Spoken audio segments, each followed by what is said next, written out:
time for Owatonna High School hockey regional hockey action as the Owatonna Indians meet Bloomington Kennedy at the Bloomington Ice Garden. Tonight's hockey game is brought to you by members of the Owatonna Broadcasters Club, who of course support the teens and teams of Owatonna. And now let's go to ringside for the Dudley Auto pregame show with Todd Hale. Thank you very much. Good evening to you. From ringside, you're right. Ken Wilcox and Todd Hale here, waiting for the Indians to come out right now. They have a paper hoop that has the big Owatonna Indian on it, and the Indians will be breaking through, coming out onto the ice. And Kenny, they're doing her up right from the start here. Well, it's great to see because there's always a lot of color in this part of the city, the Lake Conference, Bloomington, Edinas, and so on. And so I think showing them a little color from the southern part of the state is great. It sure is. This is, of course, the Bloomington Ice Garden. A good crowd here tonight to see the Owatonna Indians take on Bloomington Kennedy, the #1 team in the region, rated #3 in the state. Undoubtedly going to be a tough game for the Indians tonight. Our pregame show is brought to you tonight by courtesy AMC Jeep, Northwestern Bank, and McDonald's of Owatonna. And we are truly at ringside tonight. We are right here beside the rink, and I was attempting to get us up above a little farther, and I forgot the long cord out on the bus, and the bus is way over at the other end of the parking lot, and didn't have time to run over and get it. So we are truly at ringside right here on the floor next to the ice here tonight from this Bloomington Ice Garden. And of course, the Indians have not come out. Neither team has come out yet, but Ken, we might just fill them in on a couple of scores. And I think Brad may have something down there on that John Marshall final this afternoon. And Brad, have you got anything on that, John Marshall Burnsville? Yeah, Todd, on the John Marshall Burnsville game from the Four Seasons, if my memory serves me correctly here, it was, let me see, I got to get this straightened out here. It was John Marshall over Burnsville by, I think, 7-0, if I'm not mistaken. I don't have the score right offhand. And let me try to check on that here, and we'll get a score to you coming up here in a bit. Okay, that sounds about right. It was 5-0 when we left, and Burnsville was just cold. They just weren't doing anything. Earlier this afternoon here, Farmington went down in defeat, and they were behind by a score of 3-2 earlier, and they lost at 5-1 to Bloomington Lincoln. Here come the Owatonna Indians as they come through the paper hoop here, led by the goaltender Joe Buckley, who will be in the nets once again tonight. The Indians, the first one out on the ice. Pretty good sight, Ken. Oh, just tremendous, and the fans wouldn't believe the lineup that went at least a block long. Fans waiting to get in for tickets, and really, I don't know where they're going to put them all. Yeah, there's going to be a big crowd here tonight, that's for sure. Warm-ups to be taken here tonight, and we'll be going over what is happening in the region here a little bit later. We'll talk with both coaches Otto and Ryden about tonight's game in just a minute. And here come the Bloomington Kennedy team out now, and I'll have to check for sure on what their nickname is. We got up here just at the bare minimum of time of getting hooked up, and we'll do that here momentarily. Let's do this for Northwestern Bank, and we'll be back to talk with coaches Otto and Ryden. You can save yourself some money every month when you have a free checking account. You know that. But you may not know that the Northwestern banks offer something even better than free checking. In fact, that's what we call it. Better than free checking. Here's why.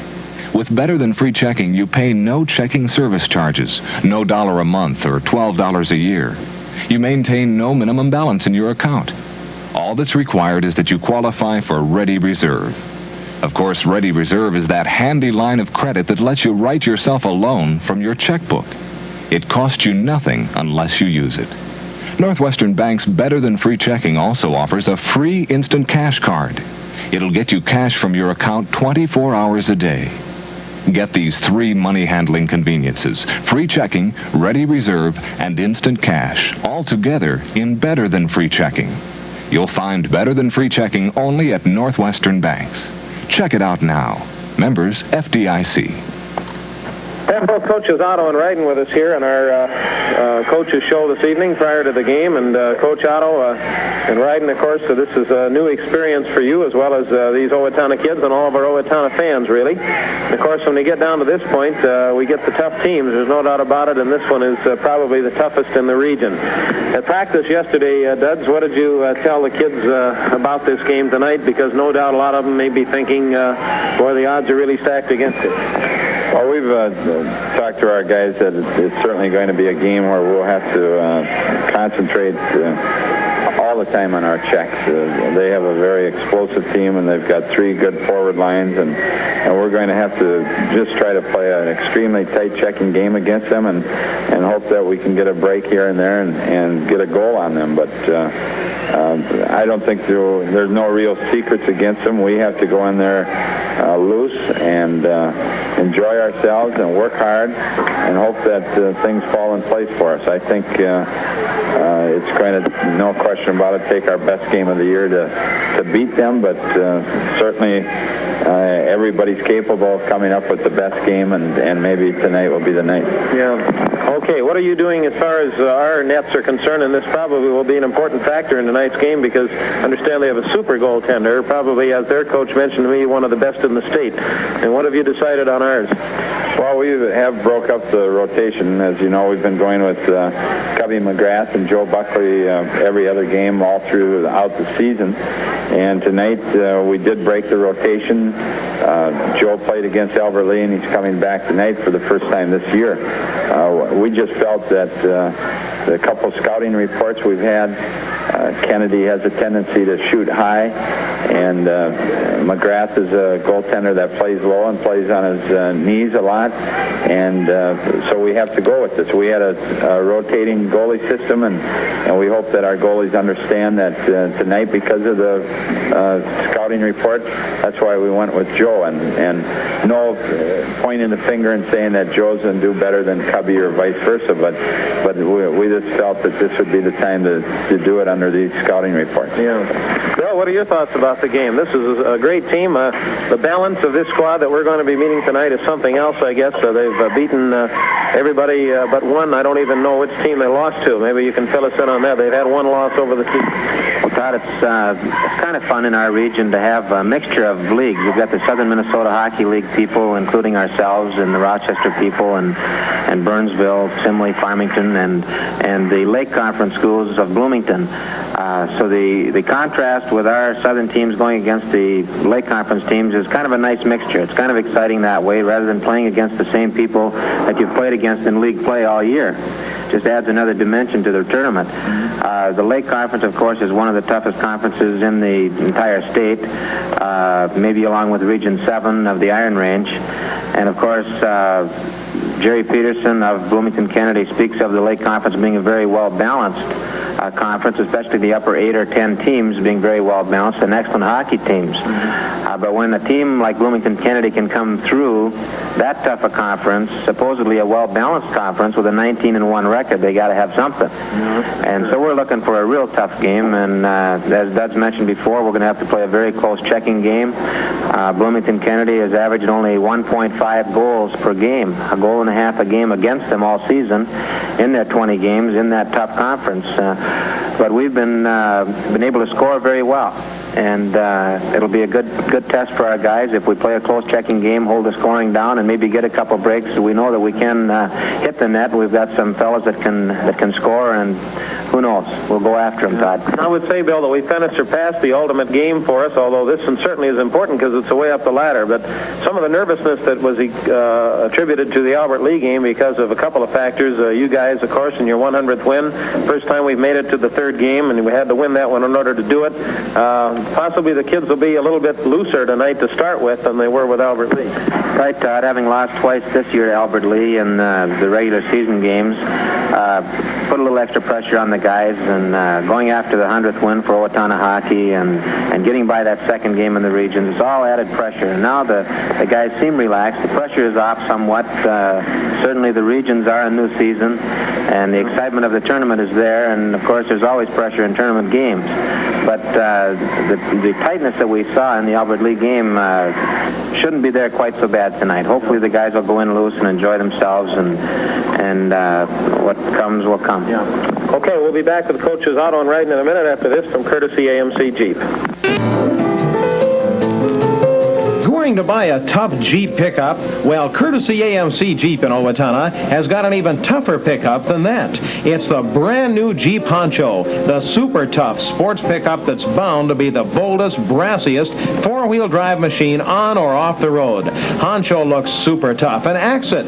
It starts with the 119-inch wheelbase Jeep J10 pickup with all of its standard, rugged, dependable performance features, and then piles on the extras to make Honcho the boss of four-wheel drive sports pickups. Features like wider front and rear tread for extra tracking stability. 5 Goodyear 10x15 Tracker AT tires with raised white letters mounted on special white slot-style wheels. Plus, you get a popular rear step bumper and the boldest exterior trim you've ever seen. It's there now at courtesy AMC Jeep, 1534 South Cedar in Owatonna. Stop in and see it. The all-new Jeep Honcho. Ron and Les, courtesy AMC Jeep, your AMC and Jeep dealer in Owatonna.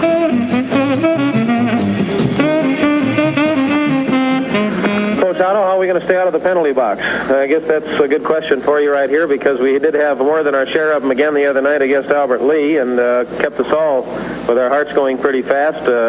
We can't afford to have very many of them tonight. That's true, Todd. I understand they have an excellent power play unit, and they've scored a number of goals this year. One another team has been short against them. But I think it boils down to just a constant reminder to our guys that we can't pick up the cheap penalties of tripping or hooking and so forth.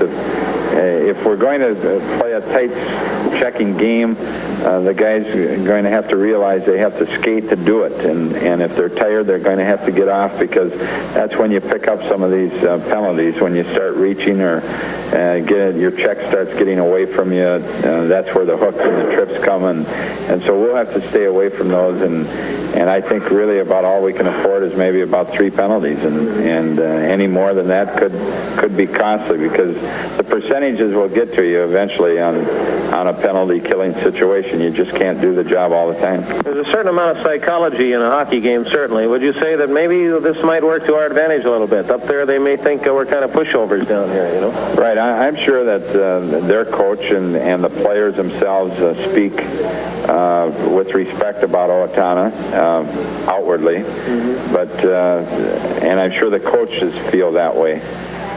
Because they've had the experience and they're older and mature in that. But I really think the Kennedy kids deep down inside just don't think it's possible for a Southern Minnesota team to come up there and give them any trouble whatsoever. And we hope that that's true, that they don't have that respect for us and they take us lightly, and all of a sudden with a lot of hard work on our part we might be in that game and might push them right to the final buzzer. Okay, one other question, that is that with Albert Lee you skated 2 lines a good share of the time, mainly because they were doing the same thing. Will you skate, they'll skate 3 lines apparently tonight. Will you skate ours pretty even with them, or will you try to use your first 2 lines more for power? Well, we'll have to see. They're talking in terms of very balanced lines. All 3 of the lines are very balanced, although their first line is supposed to be the highest scoring in the Lake Conference, and we'll start out with 3 lines and see how it goes. But if we have to start using our first and second lines for maybe a minute shift at a time and then just come out with our third line at 30 seconds or so, we'll do that if they have that much balance as they're talking about. If it doesn't become a concern of who you're matching up against, and we won't really know that until we see them play tonight. But they say balance, so maybe it really doesn't matter which line of ours is going against their line. There you have Coach Otto and Ryden in our pregame show here, and the time clock is out now as far as the warm-ups are concerned. We're going to be back in just a minute after this from McDonald's. What a way to start the day. At McDonald's, we do it all for you. You're the one. I used to think you had to go to a place called Chick's or something to get a good breakfast, but you can walk right into McDonald's. I didn't know they had breakfast. I didn't either until I stopped in there. Lo and behold, there was breakfast. Do you know this sausage is pure pork? Eggs, sausage, English muffin, hot cakes, butter and syrup. Wait, really? McDonald's eggs are fresh and grade A. Our sausage is grilled to perfection. We use toasted English muffins and real creamery butter. And our own Egg McMuffin is made with Canadian bacon. Excuse me, are you having sausage? Yes. I was going to have that. I'll give you a bite of this for a bite of that. Sure. Hey, how's those hotcakes? Terrific. I'm not trading them, though. How about like a bite of eggs and a piece of an English muffin for one little piece of the... Oh, the hotcakes? No, what, you're offering me a bite of an egg and half muffin. of the English muffin. Half of the English. Oh, Come taste the quality you can't miss. You deserve a breakfast like this. Very good, isn't it? Sure is, eh? At McDonald's, You can't go wrong. we do it all for you. No matter what you think of when you think of a real breakfast, think of McDonald's. Well, they're introducing the teams, and here's Kenny with the lineups. Okay, the Owatonna Indians are being introduced first, and in the net, as was reported before, number 30, Joe Buckley. On defense, Brett Buckley, number 16, and also Doug DeWord, number 2. Centering the line, of course, Bobby Carlson, number 9. Wing, number 4, Dave Kirkfleet, and the other wing, number 17, Mark Webster.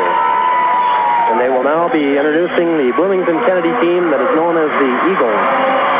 In the net, number 1, Carl Bloomberg.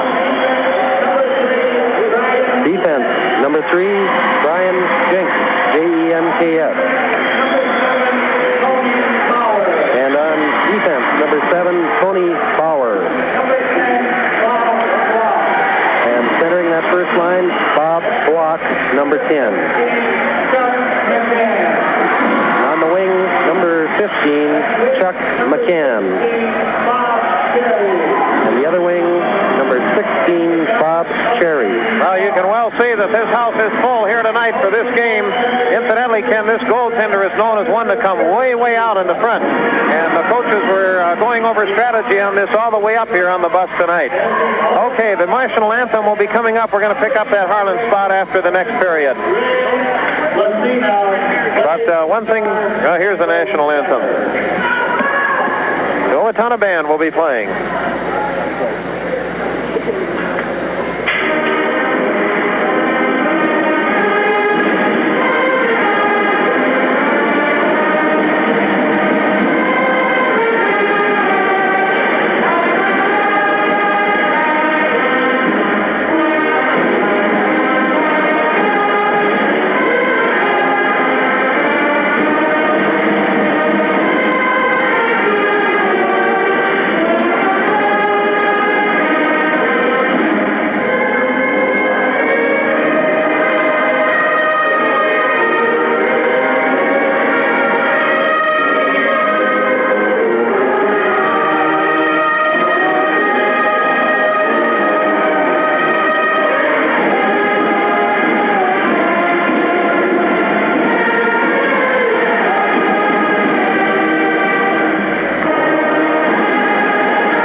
I'll tell you, Kenny, one thing about it, the seating capacity in here is not as big as the Four Seasons, and the type of building it is almost makes the rink look smaller. Right, it does, Todd. It's especially when you got the seats full and the crowd is all there, packed in on both sides. I suppose I would guess about 1,100, 1,200, maybe something like that, or maybe not over 1,000. But it's full, believe me. You're going to hear a lot of noise in the background with all these fans. And, of course, no matter what happens tonight, the Indians are just happy to be here, and of course we're happy also that they were able to make this trip. You got to get into that third game to experience it. You sure do, and there's a lot of spirit here tonight. This is KRFO-FM, Owatonna. All of the team members are circled around the goal here. Coaches Otto and Ryden and Brand on the other side in the box. We are at ice side, and it's a little tough in the two corners closest to us. We'll try to pick up as best we can, but it is a little bit tough to see in those corners. So, Owatonna going up against the toughest team, no doubt, of their season, this 1975-76 season. Kirkfleet is in top shape here tonight, and he's going to be at the left wing on the faceoff. Anybody who joined us late, we're at the Bloomington Ice Garden, as it's known, and of course the Indians are playing the quarterfinal game in the Section 1 playoffs.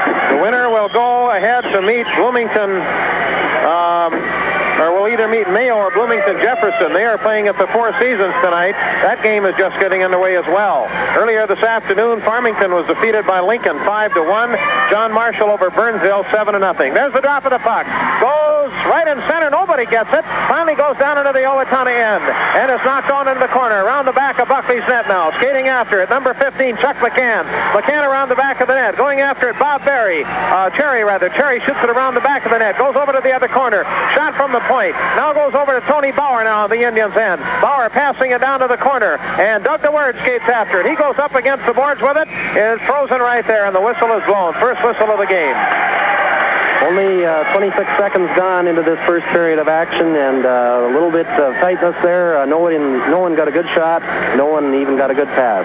Okay, to the right of the Indians' net. Shot right after the face-off. Comes down to the blue line again there. And going after it is Carlson. Carlson dumps it down just to the blue line of Kennedy. Kennedy getting it up. The Eagles, as they're known. Coming across center ice now. And it gets it off to Carlson. Carlson across center ice. Takes the shot. Goaltender, as we thought, comes way out for it. Now over to the corner. Webster going after it in the corner. Picked up there by Brian Jenks now. Jenks shooting it back up. Getting it up in front of his own net. Brings it up across center ice and dumps it down into the Owatonna end. Goes into the corner. Round back of the net again. Picked up by Kirkfleet. Kirkfleet in the boards with it. Kirkfleet comes out. Shoots it across ice. Puck goes out of play. Goes up back. It missed the rebounded off a stick. Victor escaped. No, over it went. Too bad because two boys were breaking well and looked like the Indians were going to move right down into the center ice area. And there is no score in the game, and we have referee needing another puck, I guess.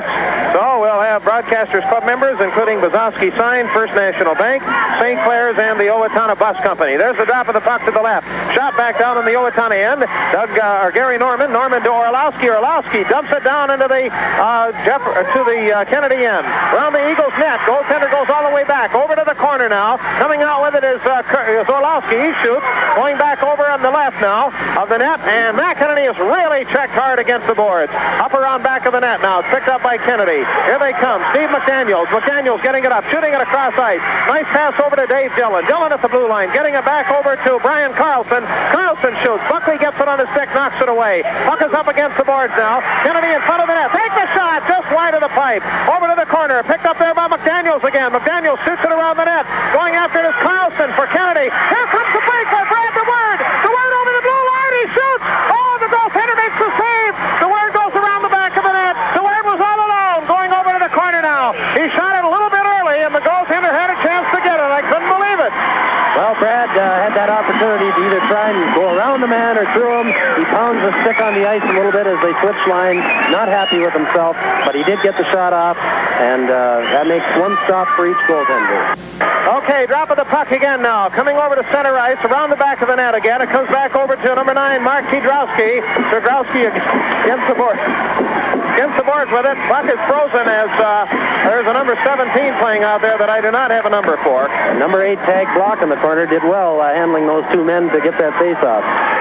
We'll have a drop of the puck to the left of the Eagles' net here.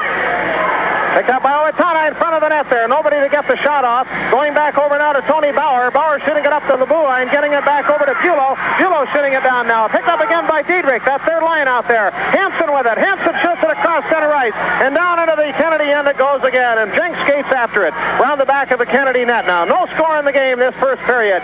Coming back over to Bauer again now. Bauer for Kennedy. Passing it back over to number 17, whoever it is. And he comes down into the Owatonna end. Into the corner with it they go. Players all over the place, and they freeze the puck with 12:21 left to go. Well, no real serious threats as far as the goaltenders are concerned. Brad DeWord did get the shot off, as we said, but their goaltender had no problems handling it. And Buckley has had one shot that he handled with ease. Broadcasters Club members are Owatonna Bus Company, Owatonna Canning Company, the Elks Club in Owatonna, and Schultz Realty. Shot taken after the face-off. Right in front. Oh, beautiful save there by Buckley. Oh, man, they got it. He got another one, apparently. I had to look down for a minute. Beautiful save by Buckley. Joe lost sight of it for a minute. One of the Indians kicked it towards his pad so that he could get on it again. So Joe gets a double save on that one. Okay, it's 12:15 left to go in the first period. No score. Face-off to the right of Buckley. There's the drop of the puck now. Comes back to Ormson. Ormson shooting it up to center ice now. Picked up there by McDaniels. McDaniels to the left. Shoots it back down to the blue line. Coming at it now. Number 10, Bob Block. Block shoots. Buckley gets it again. And a beautiful save again as he gets it in his chest. And he was right on him. Buckley went kind of spread eagle with his legs so that he was bracing himself, ready to catch that one because there was a man pouring in on him. And, of course, he would have tried to knock it loose and pick up the easy goal. Okay, drop of the puck will be here to the left of the Indians net now. Jeanette's Beauty Salon, King Tut's Pizza Palace, Owatonna Auto Clinic, Owatonna Meats Incorporated, and Cy Hennis Monarch Life Insurance. At the point, shot is taken. Rebounds off Chuck McCann's skates. Over to the side, picked up by Orlowski now. Here comes Orlowski, one-on-one, comes over the blue line. Shot is taken. Another shot on the rebounder. He couldn't get it there. Back to Kennedy again, and over to the corner. At the blue line now. No score in the game. Coming down to Brad DeWord. DeWord is up in the corner for it. Back over to McEnany. McEnany shoots the corner, gets it off to DeWord. He goes around the back of the net. Getting it back up to the point. Doug DeWord gets it off to his right. Gets it off to Brett Buckley. Buckley shoots, goes wide, and over to the other corner again. Picked up again by Kennedy. Here come the Eagles. Steve McDaniels with it now. McDaniels shooting it back down to Chuck McCann. McCann with it at center ice, shoots it down into the Owatonna end. And skating after it behind his net, Buckley. He shoots it back to the corner. Orlowski's there to take it. He gets the rebound off the boards. Coming back over to Brad DeWord now. DeWord at center ice takes the hard shot. And you notice they're shooting from out just to put the puck on the net. Picked up again now by number 7, Tony Bauer. Bauer getting it at center ice there. And Kerkvliet working on the man. It comes back up across the blue line again now. Pass to the left. Shot taken on Buckley. It's a beautiful shot taken by Doug DeWord. And DeWord was shaken up just a bit, but he gets up. What a stop. I guess. He threw himself right in the path of that puck. And Doc probably had a partial heart failure, at least Rita did, but he did the job, didn't get hurt on it. And 10:54 left, no score in the game, first period of play. Owatonna and Kennedy here, up at the blue line now, shot taken by Jenks, right in front of the net. Oh, they rebounded over to one corner there. Jenks with it again, passing it back up to his man, picked up by Dillon. Dillon in front of the net now, it's intercepted by Kerkvliet. Kerkvliet coming down across center ice now. He gets it, takes the shot, gets it off to Carlson off a rebound. Picked up there again, right over the blue line by Brian Carlson for Kennedy. Is taken away by Webster. Webster getting it off to Carlson. Carlson can't hold on to it. It is picked up again by Kennedy. The Eagles, Tony Bauer brings it down into the Owatonian once again. And Gary Norman goes after it around behind his own net. Norman with it now. And he's losing it there. Man raising his stick, trying to get the signal. Picked up by Webster again now. And Mike Webster comes down, or Mark Webster down. He shoots it. Goaltender kicks it away with his stick. He doesn't put him under his glove. He doesn't have to. And it comes back across center ice. Oh, hard check there by Diedrich, and he really let him have it, and it goes back down. He hit a man who was about twice his size, too. Round the back of the net now, picked up there by number 5, Garth Weiss.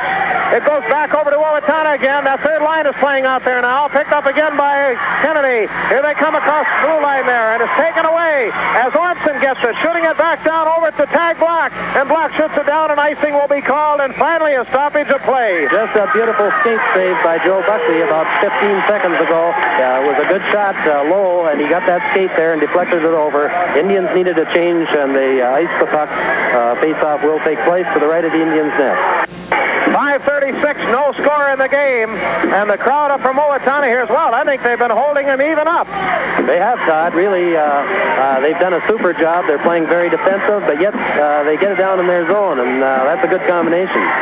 Broadcasters Club members are Owatonna Meats Incorporated, Cy Hennis, the Farm and Home Store, Truth Incorporated, First Federal Savings, and the VIP Realty. Shot after the face-off from the blue line again. Now back against the boards is picked up there by Doug DeWord. DeWord gets it off to McEnany. McEnany losing it there. Goes down to Brad DeWord and back up to McEnany again. Up along the boards now. Brad DeWord trying to get it. McEnany shoots it down in the Kennedy end. No score in the game. Around the back of the net it goes. And it's picked up there by number 2, Steve McDaniels. McDaniels coming out now from behind the net. Across the blue line. Picked up across center ice. McDaniels. He gets it taken away there by Brad DeWord again now. DeWord passing it off to his left. Gets it off to Orlowski. He shoots it hard down into the Kennedy zone. And around the back of the net they go. DeWord after it. Coming back again. He bumps it back over to the other corner. Now back over to Garth Weiss again now. Weiss in the corner with it. Against the board there. It's picked up by Owatonna and checked out of the play is Orlowski, but he holds the stick on the puck. And it goes back to Kennedy around behind their net. Bob Block with it now. Block coming down across center ice again. Block for Kennedy. The Eagles coming down into the Owatonna end. He goes over to his right, and he hits it up against the boards, and is taken away there by Doug DeWord, playing a fine game for the Indians. No score in the game with 6.5 minutes left to go. Shot taken again, goes wide and back of the net. Brett Buckley shoots it back over to Orlowski now. Orlowski against the boards with it.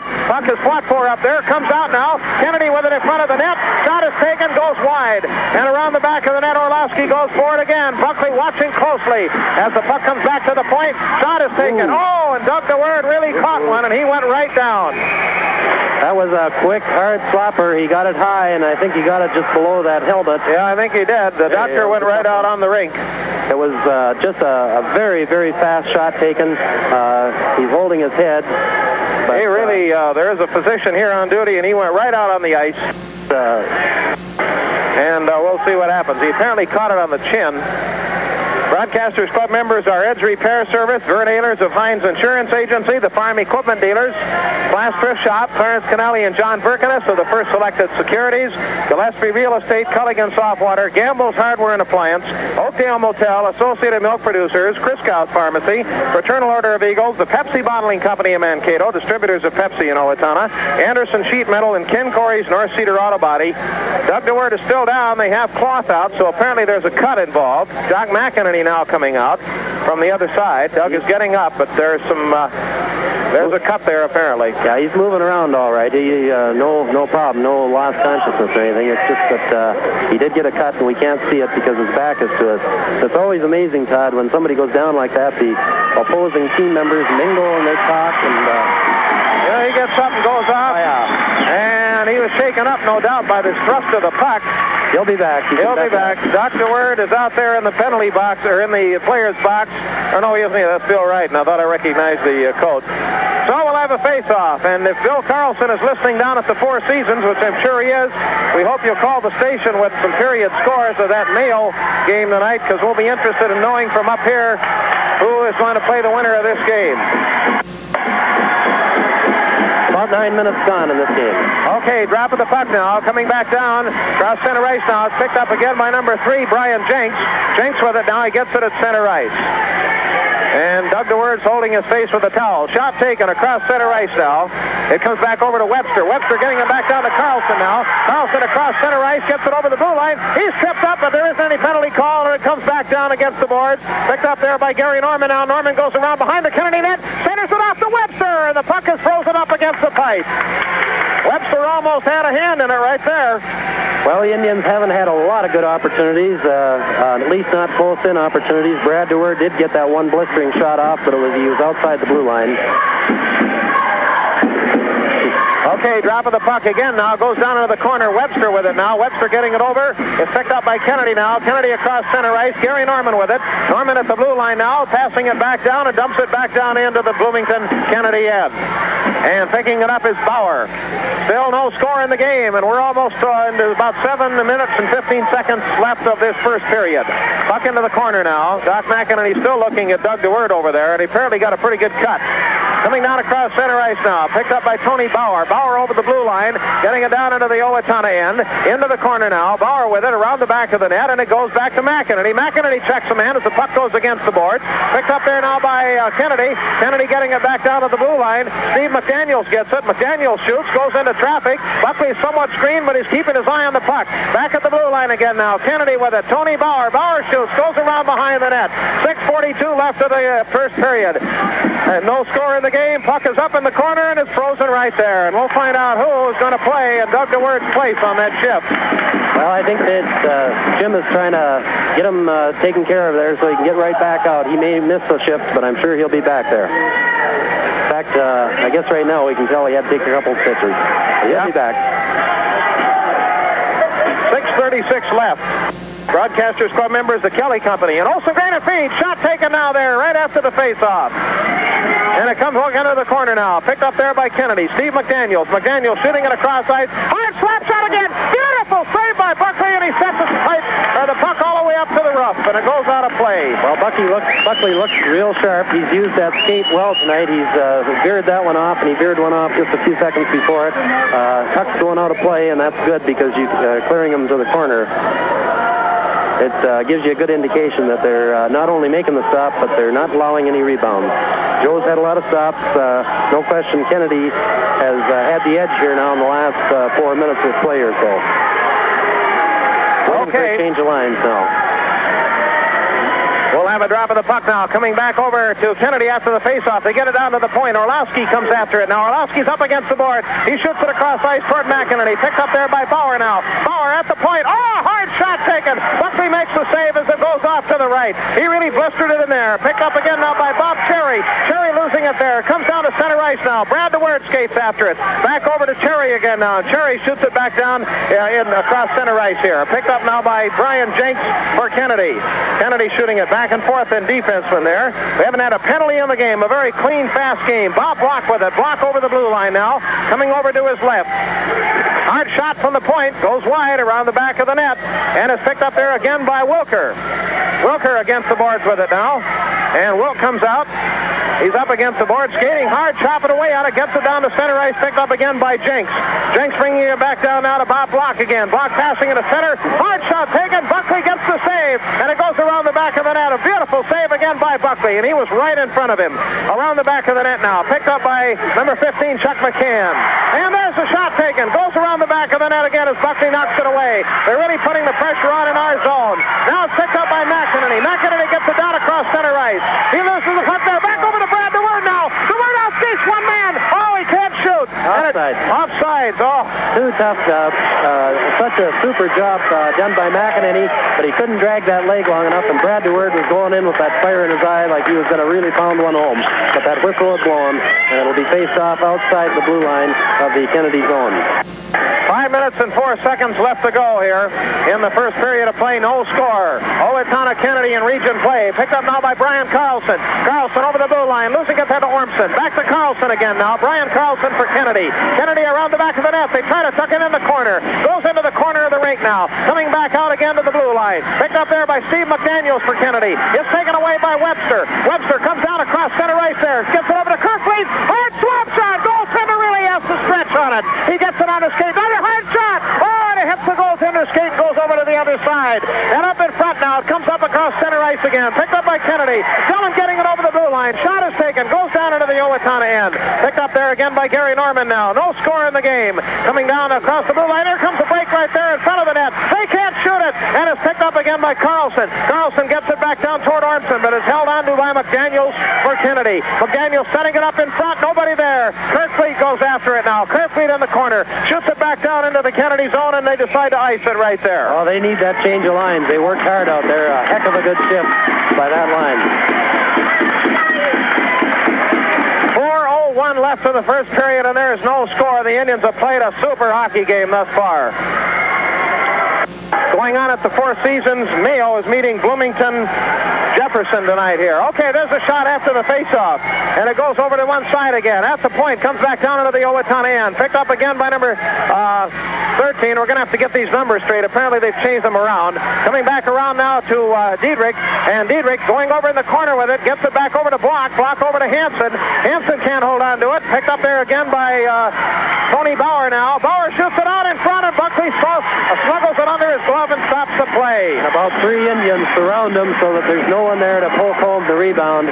Good defensive work by the Indians again. Buckley's compiling an awful lot of stops in this first period of play, but of course this is the ones where the first period has to be the most important to the Indians. Maybe they can gain a little confidence if they can keep Kennedy shut out for this entire first period. All right, Doug DeWord is going to play now. He's got a bandage around his nose. Picked up again. Shot is taken. Goes around behind the net after the faceoff. Chuck McCann with it. Back down over to Garth Weiss now. Weiss shoots. Goes up into the crowd, and the play is stopped. Broadcasters Club members are the Kelly Company, Olson Grain and Feed, Tincher Peterson and Sincock Insurance, Gillespie Beauty Shop, Alexander Lumber Company, Summer Sanitation Service, Demo Heating and Air Conditioning, Wayne Klinkhammer of Owatonna State Realty.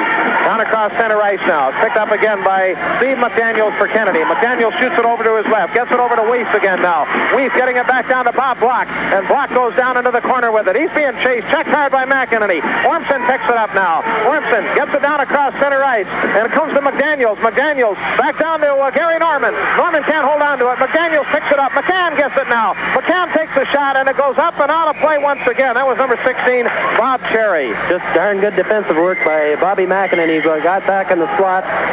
He made the deflect out over the glass, and the shot never did reach Buckley.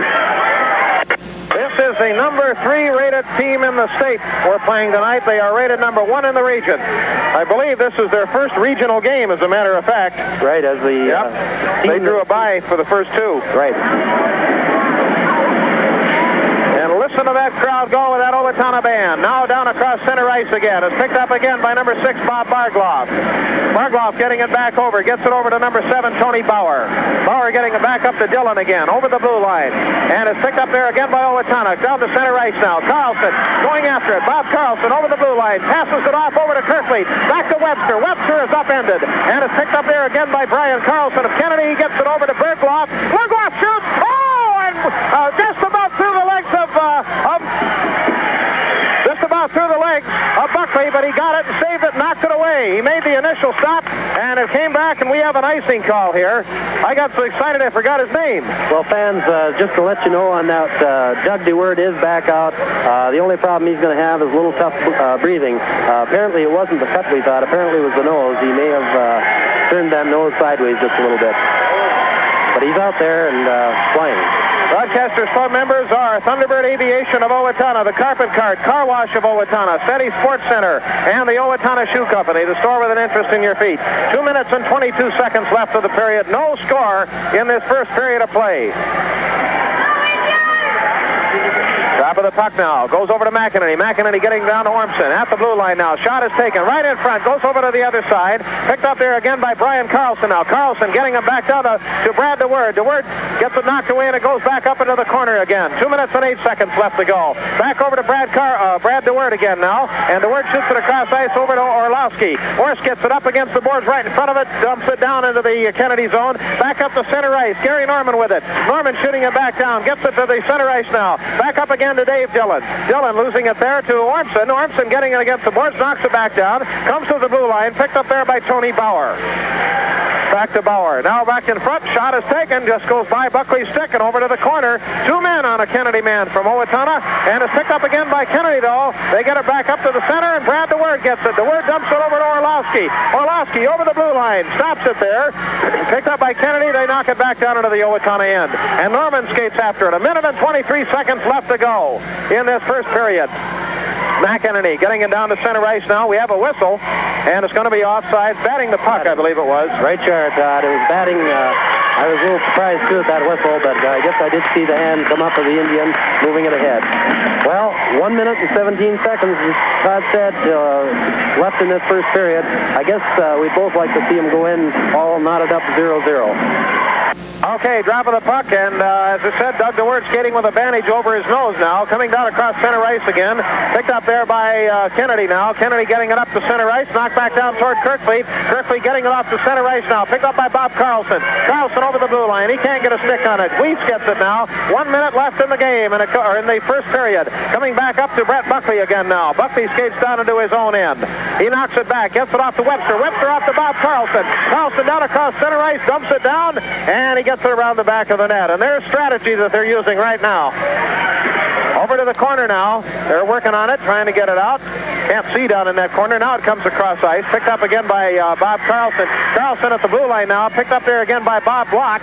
Block for Kennedy. Getting it down. 29 seconds left to go. Carlson almost steals it away. And it's picked up there by Garth Weiss now. Weiss shooting it down across the blue line again. Picked up there again by number 16, Bob Cherry. Cherry against the boards with it, along with Bob Carlson. He's fighting for it. Now back over to Webster. We got some tired kids out there. We really have. And the puck comes sailing down. Just 10 seconds left to go. And Doug DeWord skates around behind the net again. It's picked up there again by Owatonna. They bring it down across center ice, and Steve McDaniels gets it. McDaniels shoots it across ice, and Buckley gets it down to center ice. That's the end of the period, and the score remains 0-0 in this hockey game here from the Bloomington Ice Garden. We're going to be talking with the coach of the Bloomington Kennedy squad, and we'll get these statistics for you, too, in just a minute. We'll take this word from Harlan's first of all, and then we'll be back. So here's a word from Harlan's Tire Service. Okay, we have a scoreless game, Ken, in that Bloomington-Jefferson and the Mayo game, and Bill Carlson reported that Mayo is carrying the play to them. So you never know in these tournament games. Well, that's super to hear that, because we're all for the Southern Minnesota teams, whichever they may be. going against their opponents up here in the Twin Cities. Well, that's the first time in a long time that I've seen the scoring and the penalty block both blank after one period of play. We may be able to use this score sheet over again. Well, that tells you exactly the story of that first period, because very tight defensively, and I don't mean just the Indians. Certainly they played good defensive hockey, but when the breaks came, they were pouring in to that Kennedy zone. But it surprised me a little bit, I guess, that Kennedy didn't stay in our zone longer. Instead, as soon as we gained control of the puck, they moved back also, and they were playing very defensive. Joe Buckley, just super in that first period. He had 15 stops and some real key ones, some good skate saves. He looks really sharp and doing a great job for the Indians, just what they need, playing a tough team like the Kennedy team here. Carl Bloomberg, the Bloomington Kennedy goalie, had 6 stops, none of them really tough. One of them looked like it could have eluded him a little bit, but otherwise he handled all of them very easily. No question, Kennedy did carry the play here at this game, but so much of it was played in the center zone because of the fact of his defensive game, and just good hockey. All the fans from Owatonna, and there certainly are a lot of them here, enjoyed that first period immensely. They sure did, Ken. I just talked to Doc McEnany, and apparently a nose flattened a little bit. They got it back straightened out again. Whether it's broken or not, they don't know, but Doug DeWert is out there playing and looking his old self again for sure. Well, we're going to talk with the coach of Bloomington Kennedy here tonight, Jerry Peterson, in just a minute. But first of all, I want to remind you from our sponsor, Urbon Heating and Air Conditioning in Owatonna. And Mutt Matachek, a great backer of these Indians, and he wishes them well, certainly. Urbon's reminds you, too, it's time to be thinking about air conditioning in your home for this summer, and they can take care of that for you. Why don't you give them a call, let them come out to your house and take a look at your situation so they can let you know exactly what you have to have in your home. Urbon's Heating and Air Conditioning in Owatonna, a total comfort system that also puts in fresh air. It also puts in humidity in the winter and takes it out in the summer. Yes, you can do it with a Lennox system installed by Urbon Heating and Air Conditioning. Why don't you give them a call at 451-5180, Urbon's and Mutt Matachek. Well, let's talk with the Bloomington Kennedy coach here. We talked to him a little bit about his respective team. Jerry Peterson. We like to think we have a very good hockey team, but of course we don't look too much at ratings at any time. I guess newspapers can write one thing, but the games still have to be won or lost on the ice, and we're looking forward to the game, and we're looking forward to playing well. Have you, of course, we aren't to the point now whether I guess there's been any surprises as far as the region is concerned, because most of the games up to this point, with the exception of the Owatonna-Albert League game, have been fairly one-sided. Had you had any choices or picks at all as far as that Owatonna-Albert League game of who you might be playing in the next one? Well, no, not really. Not being real familiar with either club, to say you're going to pick one or the other, I guess you really don't have anything to say about it. You don't have any control over that, and I guess our feeling is the things you can't control, you can't worry about. And so. Okay, let me ask you this about your squad. You've, as I said, been determined as a very, well, of course, rated number 1 in the region. What has been your strong points during the course of the year? Your goaltending good, or your front lines, or what? Well, I think the biggest strength we have is the balance that we do have. We have 3 lines, and we're a very balanced team. We've been very strong defensively. We feel we're very good in the goal. We think we have one of the best goalies in the state. Our lines, we have 6 people who have 10 or more goals, so we're a pretty balanced team. Defensively, we're pretty experienced. We have 3 players back from last year on defense, so we have experience on defense, but I think the balance of our overall forward lines has been one of our strengths, and really a little bit one of our surprises this year. Okay, you have 3 Bloomington schools there that have, of course, the pick of the young people who like to play hockey there in the Bloomington school system. Do you have any problems in recruiting personnel for your teams? I won't use the word recruiting. I should say attracting personnel to your hockey teams, or not in the one or the other schools? Well, of course, the 3 schools have their own set boundaries as far as school districts. It's almost like a separate school district as far as your enrollment of your school. So your hockey players must come out of your own school's enrollment. I guess each of our high schools has their own youth program, and our hockey players, to some extent, at least most of them maybe anyway, would come through the youth hockey program and would identify, I guess, with each high school as they're growing up. Okay, it seems like one or the other Bloomington schools are consistently on the top of the region ratings every year. What do you attribute this to? Do you have a good kids program that's sending these kids up to play so well for you, or what do you think is keeping you right up there on the top? Well, certainly good kids are the ingredient of any program, and I guess you have to feel you have a good youth program and a community effort involved with it. I think the other thing is we've been playing hockey for quite a while. Hockey's been around for a number of years here, and it takes quite a while to build that kind of a program. So the youth hockey program is definitely one of the big facets of our total program. I can imagine that it is. What's your record this year now in your schedule? Well, we're 19 wins and 1 loss. Is that the best you've ever had, Jerry, or not? Yes, it is at this point. Last year we were 19 and 4, I guess. But the 1 loss is as few as we've had. Now, you play what, in the Lake Conference? Yes, we do. Are you probably considered to be one of the stronger ones, I assume? How do the Edinas compare to you, for instance? Well, of course, we won the Lake Conference Championship, and Edina finished, I believe, 3rd. Edina East finished 3rd. Edina West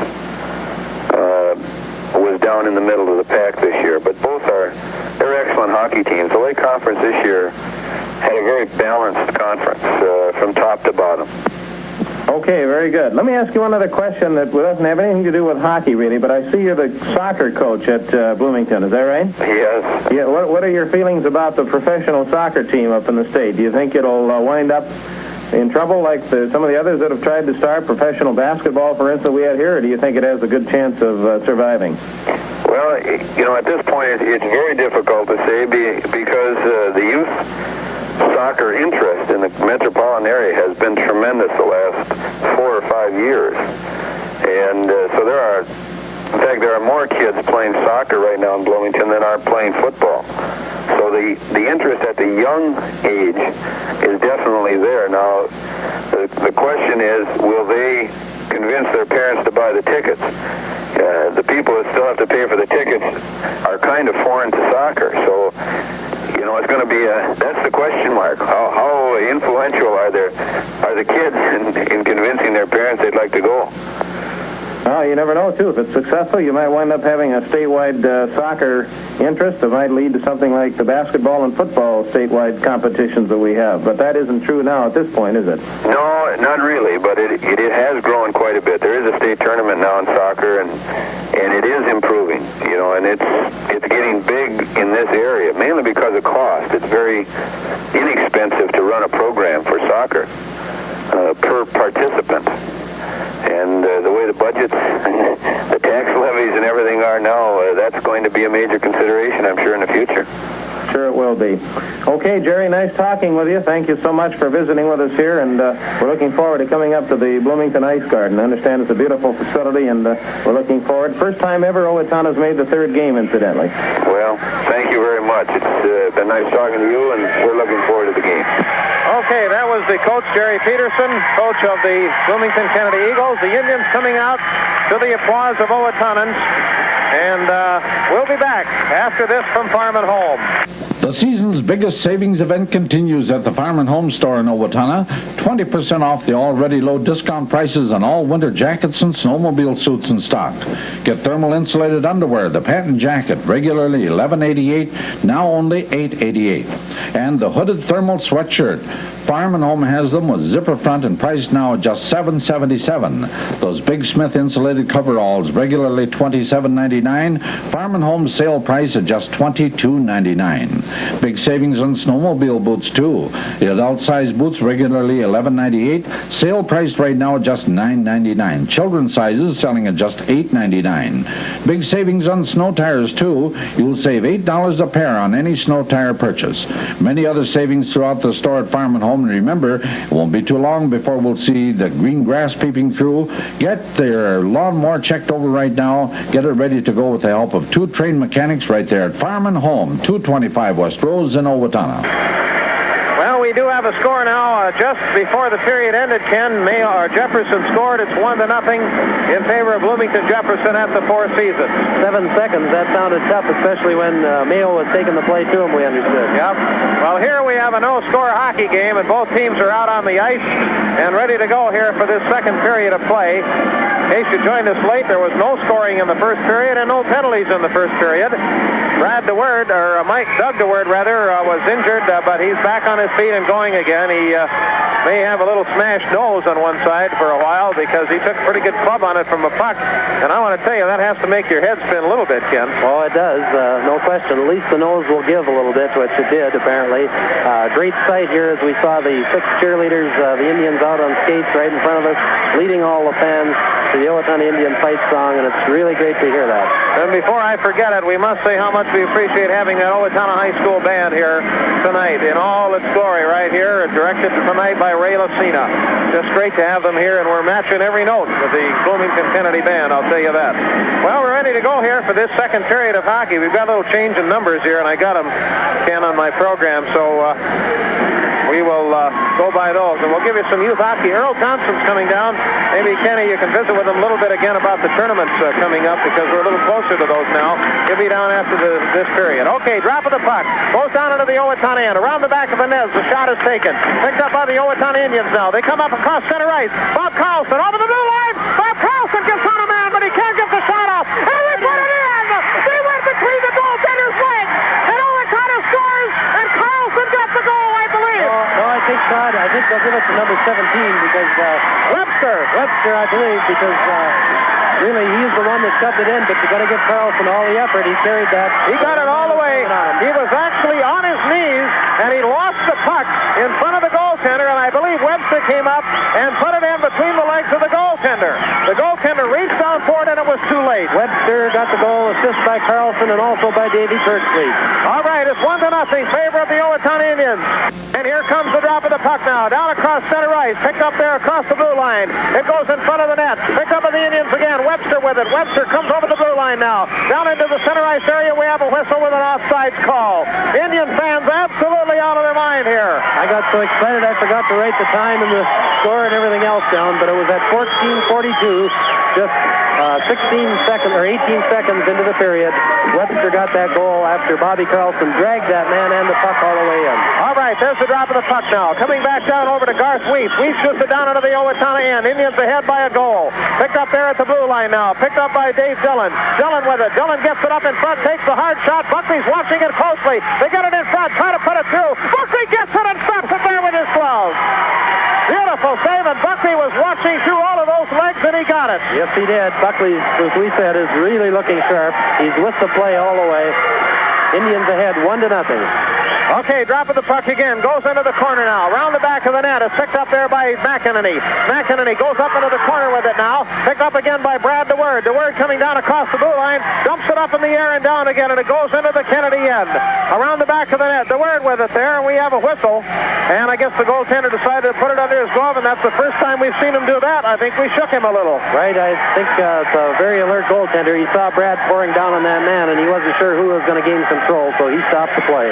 Okay, dropping the puck again now. Goes into the corner. Kennedy with it in their own zone, stopping behind their net. Garth Weiss with it. Weiss getting it over to his right now. Picked up there again by Steve McDaniels. McDaniels shooting it across ice. Coming back down to Weiss again, and down into the Owatonna end it goes. Picked up by Gary Norman. Norman coming back down to Brad DeWord now. DeWord over the blue line. Gets it down into the Kennedy end. Into the corner with it. Brad DeWord, he's being hounded there, but he holds on to the puck. Goes around the back of the Kennedy net now. Kennedy with it. Picks it up. Steve McDaniels goes around behind his own net. He stops right there, looks around, passing it off. 13-18 left of the second period. 1-0 favor the Indians. Drop of the puck now comes down across center ice. Down across the blue line. Into the Owatonna end. Shot is taken. Beautiful save by Buckley. And the rebound goes wide of the pipe. And over to the other side, there were 2 shots taken on him. Dave Dillon with it at the point now. Shoots it across ice again. Another hard slapper right in front of the net. Somebody playing without a stick. Orlovsky stops it right there as he falls on it. Orlovsky had his skate on it, and down he went. We're going to see. It's just a face-off in the Indian zone. No penalty for delay of game or anything like that. So we will have another puck asked for by the referee. Good move by Orlovsky because he had broke his stick. There was nothing he could do except to try and kick at it, and it was just too deep to try that. Okay, so we're at 12:57, 1-0, and we're here at the Bloomington Ice Garden, and the Indians are in the lead as Webster, he's been so hard for him to get goals this year, popped the goal in after Carlson on his knees took it up there right in front of the goaltender, tried to shoot it, couldn't, but Webster was there to put it in, and Davey Kirkfleet also got an assist. They're bringing that line out again. It'll be Webster, Carlson, and Dave Kirkfleet, that line that scored the goal. And Broadcasters Club members are Highway Furniture, Lundberg's OK Hardware, the Penny Company, Bob's Country Boy, Town and Country Real Estate Sales, Owatonna American Legion Post 77, and courtesy AMC Jeep. There's a hard slap shot. Going to Buckley. Buckley falls down. It goes wide of him over there as he makes the stop. From the point again, they're going to pepper it in again. Bauer with it. Bauer shoots it there. And Buckley makes the save in the crease, and there's all kinds of traffic in front of him. Is there? But he had it. There's no question. One of our players went down, and I wasn't sure who made the save, but it was Buckley all the way. No penalties in this game. Just fantastic hockey. Good, clean, some hard checking, but mostly hard skating. 1-0 favor the Indians. There's the drop. Goes over to the right now. Coming after it is Brad DeWord, or rather Brett Buckley, I should say. Buckley shoots it up to the blue line, and it's picked off the boards there. Picked up by number 15, Chuck McCann. McCann shoots it across ice. Goes into the corner with it now. Back up to Webster. Webster shoots it back over. Gets it off to Doug DeWord now. DeWord's behind the Indians' net. Going over to the corner. Kirkfleet gets it now. Back over to Bob Block. He tries to put it in from the corner. It's knocked away by the pipe, and it's picked up again against the boards by Kirkfleet. He hangs it up there. Goes back over to Block again. Back up to Carlson, and Carlson shoots it down across center ice, and it's picked up again there by Kennedy. Here comes Kennedy's Tony Bauer. Comes over his own blue line. He's checked against the boards right here in front of us by Kirkfleet. Kirkfleet getting it over to center ice there. Carlson batting it down. Goaltender gets it in his stick and knocks it away. We have a whistle with apparent offside. Well, the Kennedy team did have us locked up in our zone for about 30 seconds there. As we couldn't seem to get our breakout pattern, but the Indians needed a change of lines, and now they're out there with fresh troops. Broadcasters Club members are Cashman, Flower, and Geff, Fredder Brothers, National Tree Experts, Steel Waseca Co-op Electric, Arnfeld Real Estate and Insurance, Paffras Paint Bar, and Urbon Heating and Air Conditioning. At center ice now. Back down across the blue line of Kennedy. Back down across center ice now. Picked up again by Mike Hansen. Hansen brings it down across the blue line. Gets it into the Kennedy zone. He goes in the corner with it. Loses it there, but over there to pick it up for the Indians is, I can't read the number, number 3 tag, or number 8 tag block. Now around the back of the net now. It's picked up there by Diedrich, and we're going to have a penalty, and who's it going to be on, I'm afraid? Indians number 11, Diedrich. Diedrich will get the penalty. A tripping call. He was trying to check the man. Unfortunately, his stick caught in the man's skate. Tough one. We've heard about that power play of Kennedy's, and now we're It's going to be tough. This is a tremendous power play team, and it is 1-0 in favor of the Indians. Indians here. The winner of this game will play Monday night at the Metropolitan Sports Center against the winner of the Jefferson-Mayo game. At last report, it was 1-0 in favor of Jefferson. Well, Todd, it's just like Coach Otto said. You've got to take some of these penalties because otherwise you can't be aggressively forechecking if you're not. Okay, there's the drop of the puck now as they put it into the Kennedy zone. Kennedy putting their power play team in now. Coming down across the blue line. Picked up there again by Bob Cherry. In front of the net. It's knocked back down to the blue line. Hard slap shot. And it hit by Buckley's stick and knocked over to the corner. Picked up again there by Brian Jenks now. Jenks up again. against the boards with it. He's being chased by Gary Norman. Puck goes around over by Buckley. Buckley's watching at the blue line there. Back down to the corner again. It's picked up there by Chuck McCann. McCann with it. Around the back of the net it goes. McCann getting it over to his own corner, to the Owatonna corner. Decides to put it up to the point, and Brian Jenks gets it, shoots it in front, goes over to the other side. As the seconds tick off, and valuable ones it is. Picked up again by Kennedy. They go around the box. And a beautiful save again made by Buckley as he knocks it out. Into the corner, he's watching closely. Kennedy with it, puts it in there, he stretches and knocks it away. And he gets it over, he kicked it away with his skate. The corner was wide open. And the puck goes sailing down across center ice now. Picked up there again by Tony Bauer. Bauer for Kennedy now. Kennedy brings it down across center ice again. Picked up by number 16, Bob Cherry. Cherry with it now. Down into the Owatonna end, around the back of the Indians net. Indians watching him very closely. Comes up across center ice again now. Brad DeWord going after it. It comes back across ice again. Picked up by Jenks. Jenks across the blue line. Getting it back down to Bob Black again now. Black going in the corner with it. He kicks it out to Buckley. Buckley kicks it around behind his net. And it's picked up now as we have just 2 seconds left of the penalty. And the Indians have killed it off beautifully. Coming right there in front of Buckley. Hits the stick and goes out again and over to the side. A shot taken from the point again. They pass it over to the side. Orlowski's out there now. He intercepts the pass. And he brings it down across the blue line again. Getting it across center ice now. Picked up by Orlowski. Orlowski over the blue line. Gets it over to McEnany. Oh, the goaltender falls and he stops it there. Oh, McEnany could see pay dirt. What tremendous work by Orlowski. He worked his way down from inside our zone about around 4 men and then fed it to McEnany. McEnany didn't have much to shoot at, but he did take the shot. 1-0 Indians in the lead in the second period. 5:35 left of that period. I think very significant, Todd, that they skated off that shorthand situation. Okay, there's a drop of the puck. Shot taken by Webster right after the face-off, and it goes just by the goaltender's stick now. Over to the corner, all kinds of traffic in there. It's finally brought out by Steve McDaniels for Kennedy. Kennedy clears it out of his zone, brings it down across center ice. Dillon with it, and shot down into the Owatonna end. Going after it is Webster around the back of the net again now. Picked up by Webster, getting it over to Kirkfleet now. Kirkfleet shoots it over to the left. It's to the center ice now. McDaniels with it. McDaniels shoots it back down into the Owatonna end. Going after it is Kirkfleet. And now back to Kirkfleet again. He's over on the corner. Passed up at the blue line again now. Webster going after it. Webster at center ice gets it stolen away there by Garth Weiss. Weiss shoots it across ice again. And it goes back up into the Kennedy zone off the stick. Steve McDaniels. McDaniels getting it down to Dillon. Dillon at center ice, losing it there to Buckley. And Brett Buckley shoots it back down into the Kennedy zone. Goaltender goes out and around the back of the net. Against the boards again there. Hard checking done on to Carlson. And it's picked up now by Kennedy. They come skating out again. Dave Dillon with it. Dillon over the blue line. Skates around Brett Buckley. Beautiful job by Buckley. He knocked it away. And out of play as it was going in on the net. Around the back of the net now. Webster gets it there. Puck goes up in the air and down. And it goes sailing back down into the Kennedy zone. And icing is called. And Todd did say Brett Buckley. That was Brett playing right defense. A super job he did on riding that man out all the way to the corner. The goal. 8, I think that is it. There's an 8:16. Maybe it is. I guess there's a bulb out there. 8 minutes and 16 seconds left to go. Well, the Indians in the lead. If we haven't said it lately, I can't remember. 1-0. Okay, drop of the puck now. It's center ice there. Picked up by Mike Hansen now. Hansen over the blue line. Gets it across center ice. Gets it back over towards Block.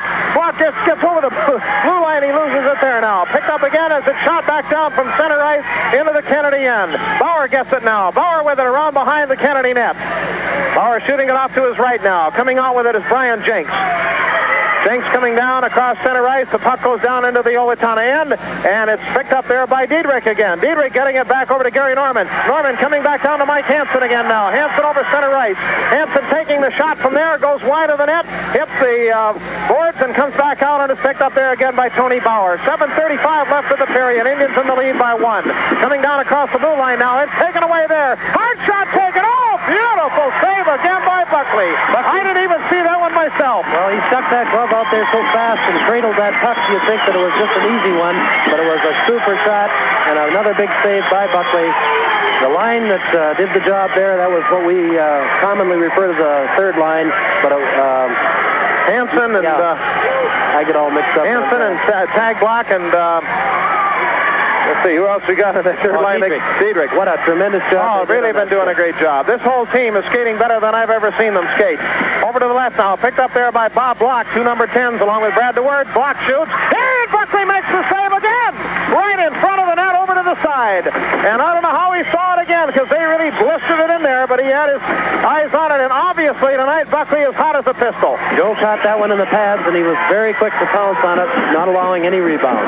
Broadcasters Club members are Federated Insurance, Hearst Motors, Mastercraft, Cameron Record Shop, Owatonna Sport and Cyclery. Here comes Kennedy again after the faceoff now into the corner, back up to the point again. McDaniels gets it, getting it over to his left now. Shot again from the point, goes around the back of the net. Picked up there by Bob Block now. Block in the corner with it, coming back down over to Doug DeWord now. Dougie around the back of his own net, shoots it over to the corner. McEnany goes after it. He looks back to see who's back there, and then he bounces it out to center ice.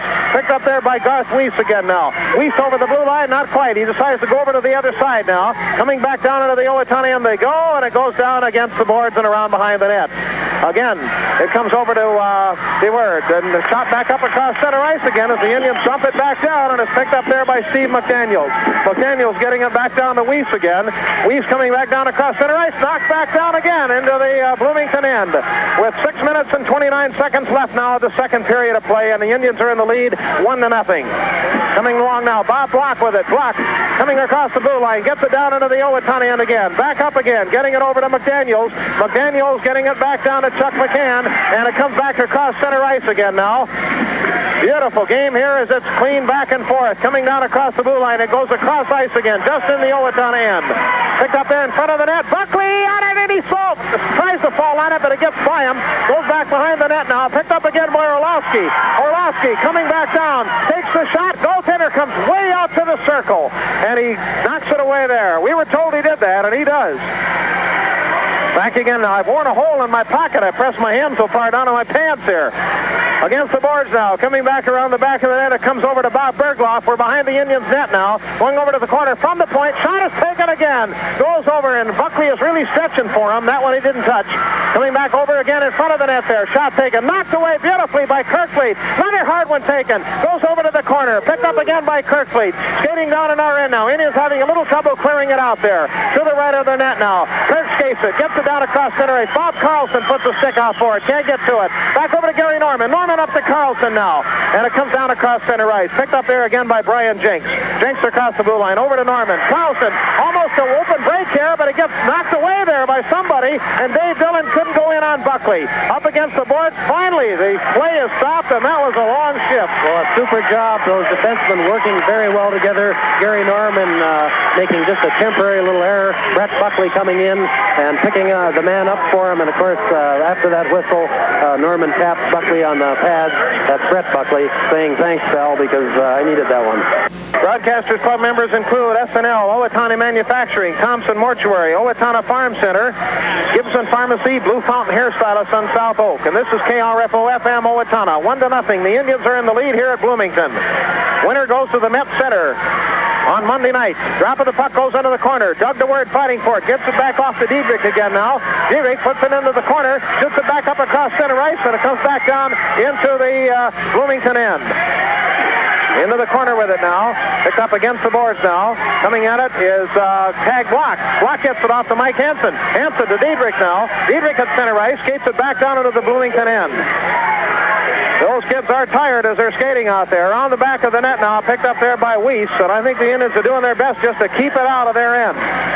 Getting it over to McDaniels. McDaniels shooting it across ice. Picked up by Garth Weiss again now. Weiss getting it down to Kudrowski. Kudrowski getting it over to Todd Bulow. Bulow across the blue line. He nearly fans the shot, and it comes back up to center ice. Picked up there by Weiss again. Weiss shooting it across ice. Getting it back over to McDaniels. McDaniels shoots it. Goes down to Buckley, and he missed it in his glove. Went around behind the net. To the right of the net now. Against the boards. It's picked up there by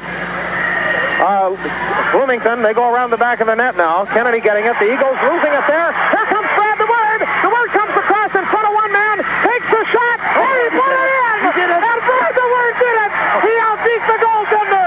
And the Owatonna Indians lead 2-0. Oh, what a play. Oh, beautiful. Picture goal. Fans, that's a tough one to describe. We'll try and pick it up later. Right, listen to that crowd.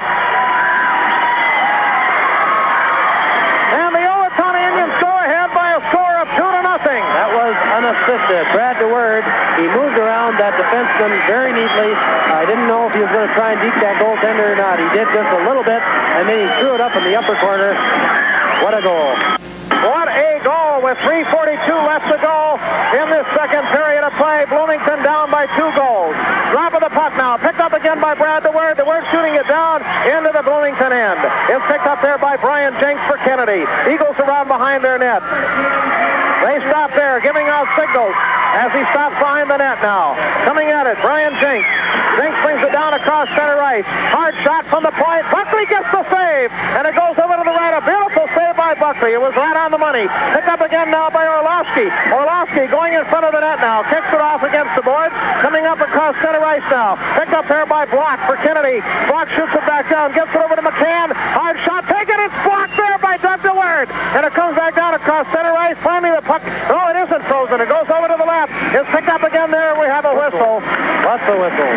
For something I don't know, but we're going to have a face-off at center ice. I think it was an offside, actually. There was one of the Kennedy men just inside the zone. Hard to tell, but it must have been very, very close. Just under 3 minutes left in this second period, with the Indians in the lead 2-0. Broadcasters Club members, White Ambulance Service, Hammers Fashion Center, Lindy Kugel Chevrolet Cadillac, Owatonna Savings and Loan, Woodridge Funeral Home, Roy Erickson Field Tiling and Drainage, the Schroeder Press, and the Gopher Athletic Retail Outlet Store. Joe Buckley asking for an equipment adjustment there, and they're looking at it. In the meantime, I think he'll use a towel on his plate. Yep, the goaltender, the referees go right in there with them.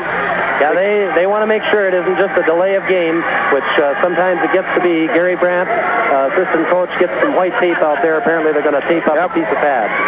Broadcasters Club members are Cashman Seed and Fertilizer, McCarthy Plumbing and Heating, Johnston's R&C Appliance, Hiles Well Service, Polyplastics Incorporated, Stalmore Beauty Salon, Farm Bureau Insurance Agent Dean Hartle, and Nielsen's Paint Store.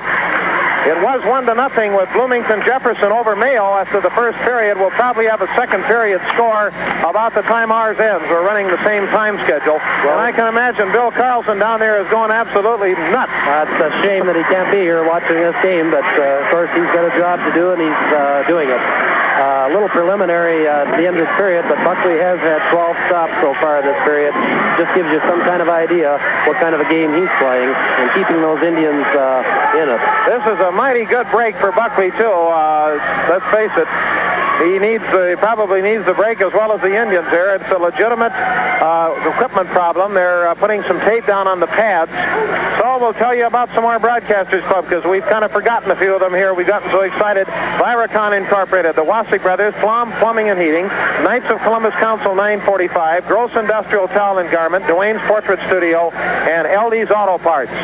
Well, there's a lot of time left in this game. We certainly don't want to be talking prematurely because the goaltending's been tough, and that's why there's 0 on the scoreboard for Kennedy. 2-0. There goes Buckley out to the big hand of the Owatonna Indians fans here, and this place is literally packed. Across center ice now.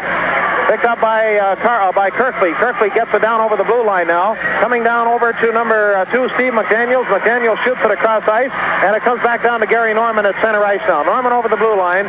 2 minutes and 35 seconds left in the period, and it comes back down across center ice again. Picked up by McDaniels. Puck going out across the blue line now. Picked up there by number 16, Bob Cherry. Cherry gets it blocked there by Bob Carlson. He literally falls down on him, and it comes back up across center ice. Here comes Webster. Webster over the blue line now. Shot is taken from center by Bob Carlson, and it just barely missed the pipe on one side.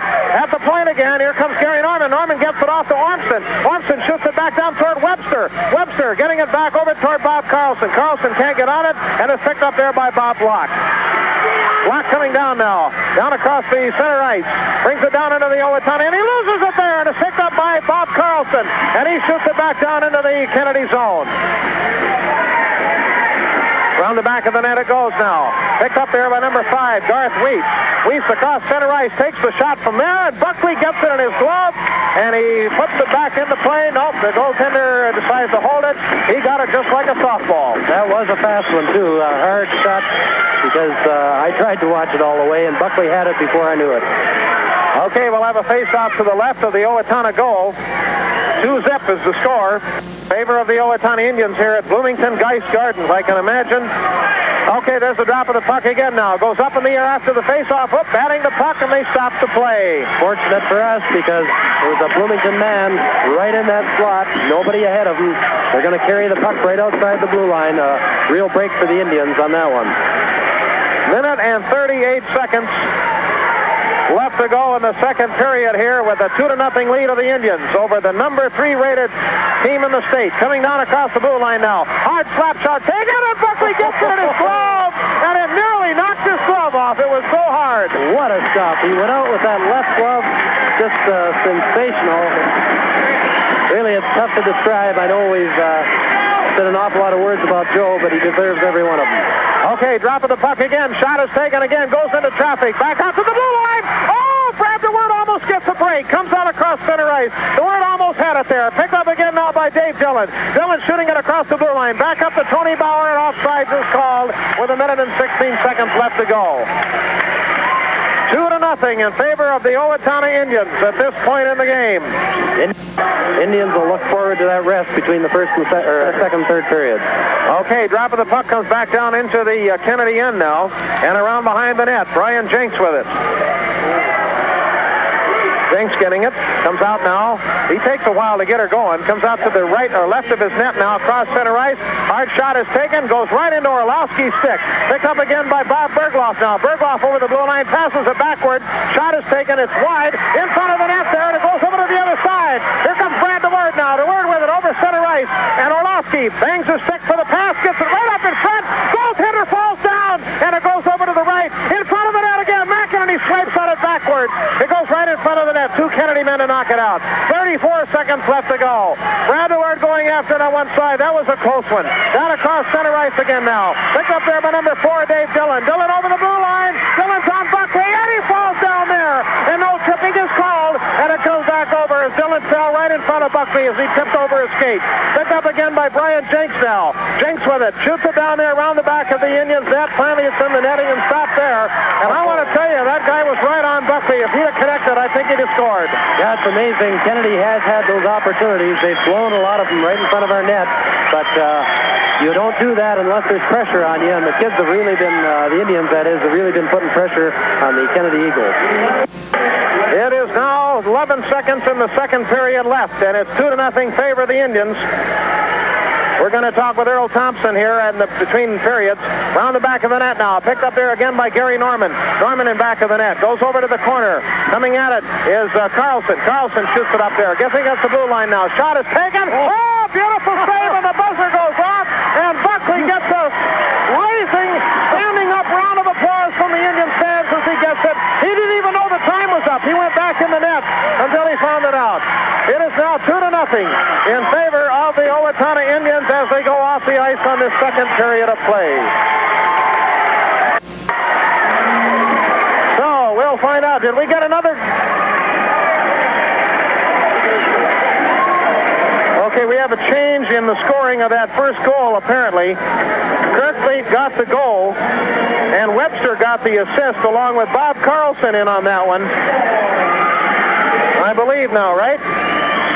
Kenny is getting that, and he'll correct that for us, but we had a correction as Kirkleet came over and told the bench.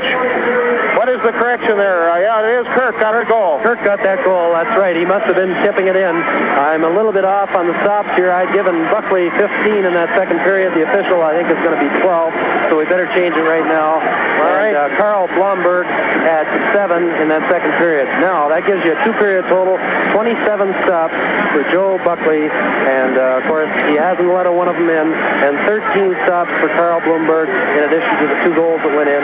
Scoring again that second period of play after 0-0 first period. The Indians, number 4, Davey Kirkleet, getting that tip in. It all started with number 9, Bobby Carlson, fighting his way right down the center, down the slot, and then switched over to the center in front of the net. He had a man he was dragging all the way. He kept it in play, got it over to number 17, Mark Webster, and we thought he got the goal, but apparently as he flicked it, number 4, Dave Kirkleet, was there and got the deflection. That was with with only 18 seconds in the game. Then down at 3:42, it was Brad DeWord going in on a super play, just a power shot as he did deke the goaltender just a little bit and caught that upper right-hand corner to move ahead 2-0. Nothing we can say, but the Indians are playing their very best game of the season. The winner of this game goes at 7 o'clock to the Metropolitan Sports Center on Monday night, February 23rd. The finals are on Thursday night of the region. Meantime, we are going to be back after this word from First Federal Savings. Are you a businessman with money sitting between inventories? A farmer with crop money to invest? Or an investor who's out of the market right now wondering where to put your money in the meantime? First Federal Savings has just the place for your money. We call it our go-between account, a place your money grows between investments, whether it's for a few days, a few weeks, or a few months. First Federal's go-between pays you 5.25% yearly interest every day your funds are on deposit. Besides everyday interest, your savings enjoy everyday insurance protection, up to $40,000. And the day you need your money, withdraw it. There are no commissions to pay, no costly delays. Businessman, farmer, investor. If you're looking for a way to turn your short-term money into long-term profit, invest in First Federal Savings Go-Between account. First Federal with offices in Albert Lea, Faribault, Owatonna, Northfield, and Farmington. Look to the builders of happiness. Look to First Federal today. Okay, we have a score on that Bloomington-Jefferson Mayo game. Bloomington-Jefferson has literally opened it up. It is 6-1 after 2 in favor of Bloomington-Jefferson. So looks like Mayo really fell back for sure on that one.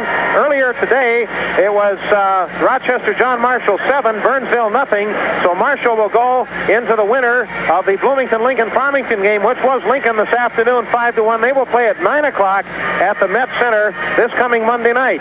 Bloomington-Jefferson and Mayo game, it looks like now Jefferson has a safe lead there, and the winner of this game will probably play them at the Met Center at 7 o'clock on Monday night. Okay, we have Earl Thompson here, and Kenny Wilcox, I think, is going to visit with him a little bit about the tournaments coming up. Ken, Earl, let's put these phones on. Well, anybody that's been around the four seasons doesn't have to be introduced to Earl Thompson. He spends a lot of time there coaching the midgets, and he also, this current year, is president of the Owatonna Youth Hockey Association and very much involved with Southern Minnesota League Hockey, and also, I hope he's got a committee working for him. There's some invitational tournaments that I think you want to talk about, right, Earl? Right, Ken. Our league play is about over. I guess there's a few league games left, and then in the playoffs, we drew for the pairings this year, just drew them out of hats, and all the Owatonna teams ended up playing a Rochester team, so we all got eliminated in the first game. Actually, the Bantams were ahead of Rochester 2-0 for a while, and the final score was 4-2 for Rochester. So that team did very well in the playoffs. The thing we have to look forward to now is our invitational tournaments.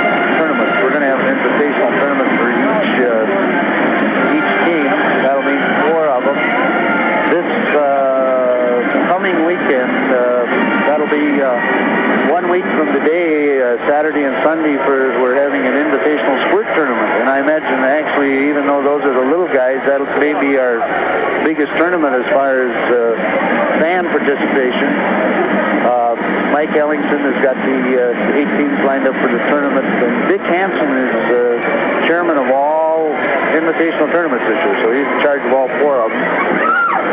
Does Pat have anything to do with that at all? I think Pat gets most of the pencil and paperwork in the organization, but Dick has had experience with it before and does a very good job. We charge an entry fee for each team to help pay for the ice time. This year it's $90. And then we have a $1 charge at the door, or $1.50 for the 2 days for adults, 50 cents for the kids. It isn't done as a money thing. It's more of a public relations type of thing to give our teams a little incentive to wind up the season and invite some teams to Owatonna. So the splits after this 1 more week, then they'll probably, they have a couple of scrimmage games, but they'll be pretty much done with the season. And then the following week, of course, the state high school hockey tournament.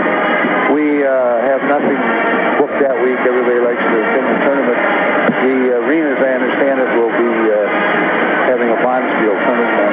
That's right, I did hear that. Well, the invitational tournaments, as you say, are always a great way. And what is it's the third year now or the second? No, third year, isn't it? You've had invitational? Right. This is the third year we've been in the arena and we've had an invitational. This is the first year we've had a squirt invitational or a midget.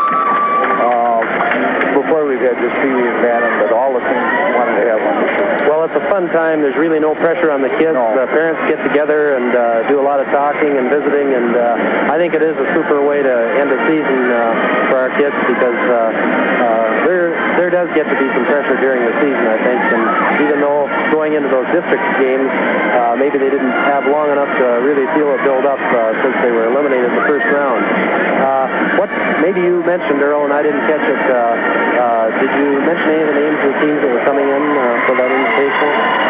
Well, on the squirt, I know Mike Ellingson, the coach, has the Rochester squirt team that plays in our league. He has Kellogg, I think Cedar Grove. I'm sure he's not inviting Richfield. They're a little tough. He hasn't been able to beat Richfield this year.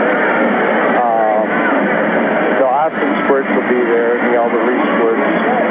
So it amounts to about 4 teams from our area, Albert Lee, Austin, Owatonna, Rochester, and then 4 from the Twin City area. And I'm not positive on the 4 from the Twin City.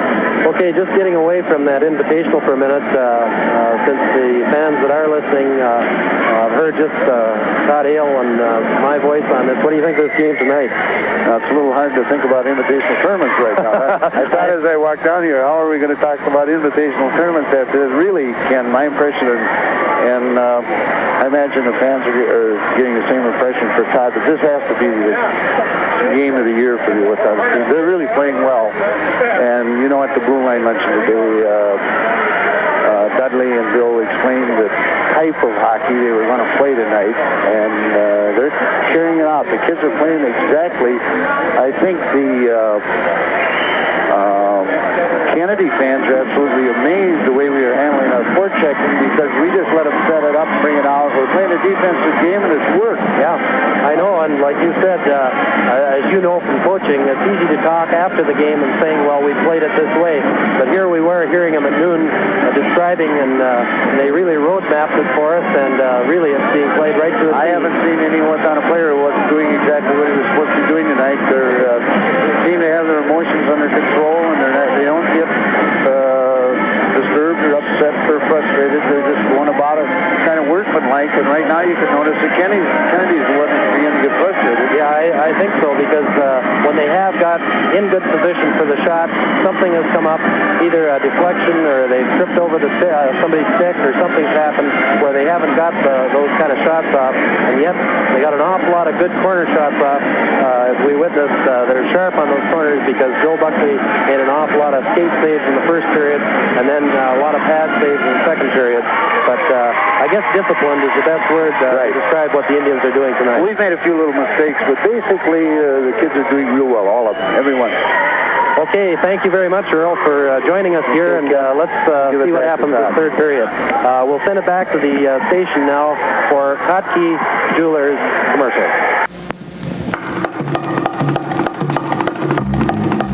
Watches have been round from the day they were invented, but then it hit us. Who says watches have to be round? So here it is, the first radical change in the way to tell time. You read the linear from top to bottom, not around in a circle, and when the minute hand or hour hand reaches the bottom, presto, it snaps back to the top. Simple as that, and what's more, the Whitnow linear is self-winding and has a calendar, and you can see this amazing revolution in telling time at Kotke Jewelers in downtown Owatonna. Be the first to own a new linear. Tell time like it has never been told before. And the best part is that you can own this watch for only $150 with a gold tone case and a strap. That's the Whitnow linear at Kotke Jewelers, 115 North Cedar in downtown Owatonna. Open Monday and Friday nights till 9.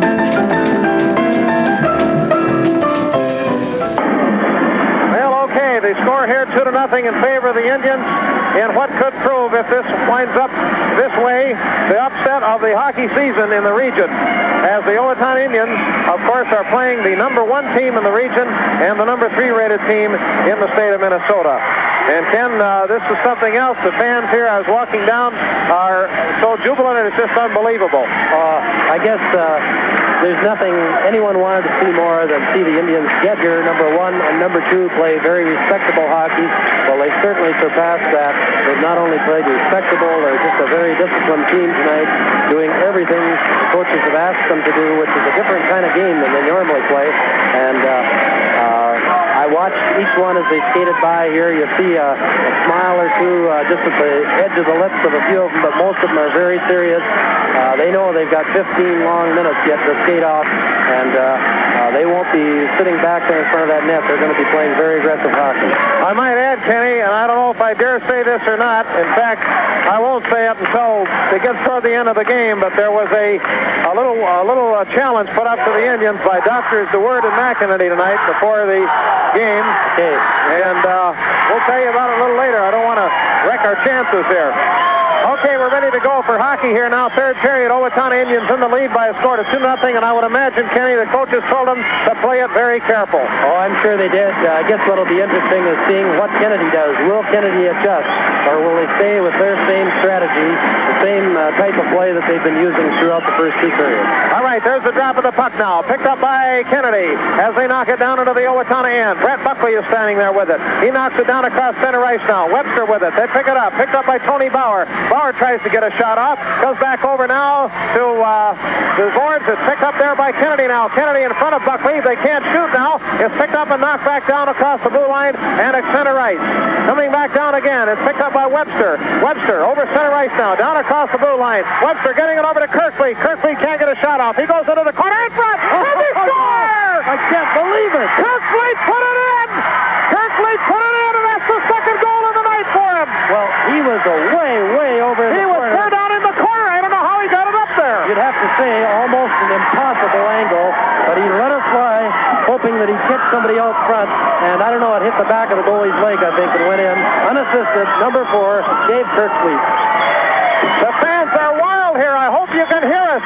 It comes down across center ice now. It's picked up there by Webster. Webster going over to Carlson now. Carlson across the blue line. Getting it down across center ice. Picked up there by Bob Block. Block over the blue line now. Gets it down in by Buckley. Buckley doesn't shoot. He goes around behind the net now. He's being hung up there beautifully by Brett Buckley. At the point, it's picked up by Tony Bauer. Bauer shoots it in front of the net. It's intercepted there by Kirkfleet.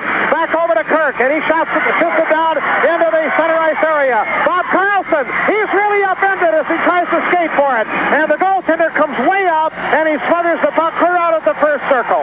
Yes, he does. He didn't have any trouble because he had, after Bobby Carlson got dumped, he had, I think it was Dougie DeWord pouring down on him.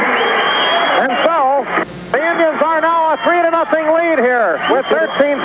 Excuse me, just seen Joe Buckley jump when that third goal went in. All right, there's the drop of the puck now. Picked up there again by McEnany. McEnany shoots, goes over to the corner. It's picked up in the corner by Owatonna. They knock it around behind the net there. Going after number 5, Garth Weiss now. Weiss in the corner with it. Getting it over to the corner again. He pulls it in there. Finally decides to bring it out. Comes out of the Bloomington end now. The Eagles at the blue line is stolen away by Gary Norman. I can't believe it. As Norman comes down across center ice, he holds on to it as he goes through one check and comes down into his end.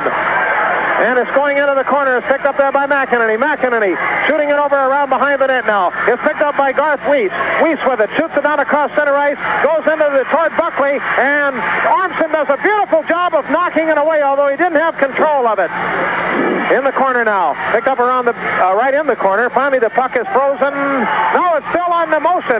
But Brad DeWord comes out with it now after Kennedy gets it momentarily. DeWord tips over a net, but the net almost comes loose. Now it comes over to Orlowski. Orlowski falls down along with number 4, Dave Dillon. Puck back down across the blue line. Now down across center. Back over to McEnany. McEnany down in the Kennedy zone. And it goes around behind the Kennedy net. Going after to Steve McDaniel. Somebody's lost the stick. And it comes across center ice now. Gary Norman with it now. And Norman gets it down in his own zone. Up against the boards there. Puck goes loose. Getting it off to Diedrich. Diedrich shoots it across ice again. Picked up there by Ormson. Ormson getting it down over to Hansen. Now back over to Steve McDaniels again now. McDaniels against the boards. Coming down across center ice. Back over to McDaniels. Back to Diedrich. Diedrich over the blue line. He's going to fire right there. Passing it off to Hansen. Hansen shoots right from there. Comes over to the other side of the net and around the back. Coming into the corner now. It's picked up by McDaniels again now. McDaniels shooting it across ice. Brings it down. Here comes Kennedy. They try to shoot. And beautiful job by Tag Block as he hangs up the man. The man falls down and goes sliding into Buckley in the nets. And the shot is taken from center ice. Goaltender has to kick it away. God, you must be tired. Into the corner. I can't believe it. There's been no stop of play hardly. Coming back now, gone across center ice again. Picked up there by Tony Bauer. Bauer across center. Shoots it down into the Owatonna end again. Buckley gets it in his glove and drops it off behind. Doug DeWord with it now. DeWord falls down. Comes out to the left of his net. Less than 12 minutes in the period and in the game. Owatonna's ahead 3-0. At the blue line now, coming across, picked up there by Jenks again. Jenks with it at the blue line, and a shot across ice again, and over to the other side. Diedrich picks it up. Diedrich shoots it down to center. Mike Hansen going after it. Hansen down across the blue line, getting into the corner. He's really decked against the boards, and it's picked up again by Jefferson, or by Kennedy. Brian Jenks with it. Jenks over the blue line. He gets it in front, and all kinds of Indians there break up the play, and it's picked up again by Ormson now. Ormson getting it back over to Block, and Block shooting it down, and it goes right into the goaltender again, and he has to make the stop. Coming down at the point now, shot is taken there by Ormson. Ormson getting it across ice again. Picked up by Kirkfleet momentarily, comes back to Gary Norman. He shoots it back down. Anything to keep it down in there and watch that time go off. Now picked up by Jenks again. Jenks shooting it down into the Owatonna end, and it hits the boards. Goes in the corner with it. Ormson goes after it, gets it off to Webster. Webster passing it to center ice to Bob Carlson. Carlson with it at center ice there. Back up it comes into the Owatonna end again. Just over the blue line, and there's Buckley makes a beautiful save. I can't believe it. Cannot believe that super stop he made right there. Oh, I cannot. He stretched all the way out to one side. The whole corner of the net was open. Somehow he got it as it went by him. And you know, Todd, Joe never had to make a stop in that first 3.5 minutes of play in this period. That was only his second stop, but what a super stop he made. 10:25 left of this game. The Indians are in the lead, 3-0. The winner goes to the Metropolitan Sports Center on Monday night. Drop of the puck, shot is taken, and Buckley makes a fantastic save. No goal. No goal. No goal, they say. Whistle must have been blown. Boy, our Kennedy's team members are really unhappy. The referee says no goal. Credit Joe with the save. He made the save, and they must have blown the whistle because they couldn't see the puck. Now McEnany is going to skate in. Oh, no, he just brought a piece of paper over here to drop it in. They're throwing a little paper out on the ice. There is no goal. It went in. Buckley had made the initial stop. Yeah, there must have been a whistle. Buckley made the stop. There's a hard slap shot. Right in front. They try to put it in. Oh, Buckley kicks it off with his back. Another shot taken around the back. Buckley is unconscious in the net. Over to the corner now. As it goes in front of the net. Oh, Buckley gets it again in his hands. Over to one side now as it knocks it away. 10-0. I can't believe it. In front of the net. Buckley makes the save again. And it goes to the other side. It's unbelievable. Around the back of the net now. Picked up again there by DeWord. He's hit from the back now. Coming back down across center ice. And it comes down into the Kennedy zone, and icing is going to be called right there. Icing is called, and that's all the Indian skaters wanted because we've been bottled up there a long time. A lot of pressure on Joe Buckley, and boy, did he make some super saves again. I cannot believe it.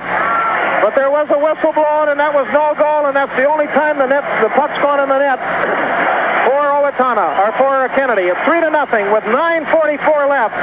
Broadcasters Club members, Conley Willeen Funeral Chapel, Haberman Supplies, Riverside TV and Appliance, Floor Crafters, Creasel Electric, Owatonna Prescription Center, KSW Roofing and Heating. Well, if the Indians can keep this momentum going, that's the main thing now, is not to let it go down at all. Bobby Carlson comes out again with Davey Kirkfleet, of course, and Webster. All right, drop of the puck, hard slap shot from the point, goes through traffic. Another shot taken, and it's broken up there again by Kirkfleet now. Here comes Kirk skating down across center ice, down over to Carlson. Carlson shoots, oh! Kirkfleet almost puts it in right from him in front. He couldn't get the stick on it to get the pass. Around the back of the net now. Picked up there again by number 3, Brian Jenks now. Jenks brings it down across center ice there. Getting it down over to Ormson. Ormson shooting it back down. Bauer gets it. And a beautiful save, but Buckley, it went through his knees. Joe tried to pick it off with his glove. He moved a little bit fast on it. He'll be unhappy with himself, but gee, that was a long shot about halfway between the blue and the red line. He must have lost sight of it for a second. He tried to knock it off the side with the glove, and in it went.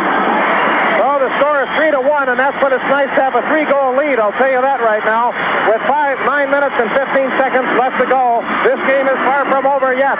Well, that was number 7 unassisted for Kennedy. That would be Tony Bauer. This no doubt will fire up the Eagles as they get back into action here now.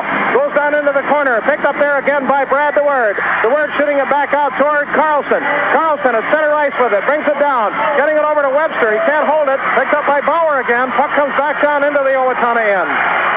Skating after it is Gary Norman. Norman goes around behind his net. Getting it over to the corner. Shot is taken around the back of the net again. Goes back over to Bryant Carlson, and the puck goes sailing down into the Kennedy zone. Goaltender skates way over to the right, gets it in his stick, and it gets it around the back of the net. There's a shot taken from the center ice, goes wide down into the corner, and skating after it hard is Gary Norman. The only bad part about it is that it ruined a shutout coming up for Buckley, maybe. A drop of the puck now, or the puck goes sailing down into the Kennedy zone. Picked up there by Weiss now. Weiss in front of the net now. Getting it back over to McCann. McCann with it, gets dumped back down by Mike Hansen. Puck goes up in the air and down again, hits the boards, goes back out into play. Coming up in front of the net now. And it goes over to the side, against the boards, in the corner with it. Picked up there by Bob Block. And finally, the puck is frozen, and we have a chance to tell you of some Broadcasters Club members, and this is KRFO-FM, Owatonna, Minnesota.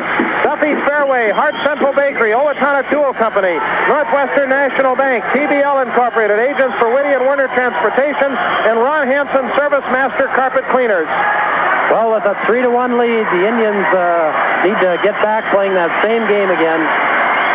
Okay, there's the drop of the puck. Face-off is made. It goes by Buckley. He makes a beautiful save. Goes over to the other corner, and they were right on top of him. And the puck comes sailing down into the Kennedy zone, and icing will be called. Indians are playing it pretty careful here.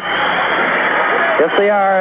That was a lead pass. It was DeWord trying to hit number 14, McEnany, and he almost succeeded in doing it. And, of course, McEnany would have been in way for a breakaway. It happened.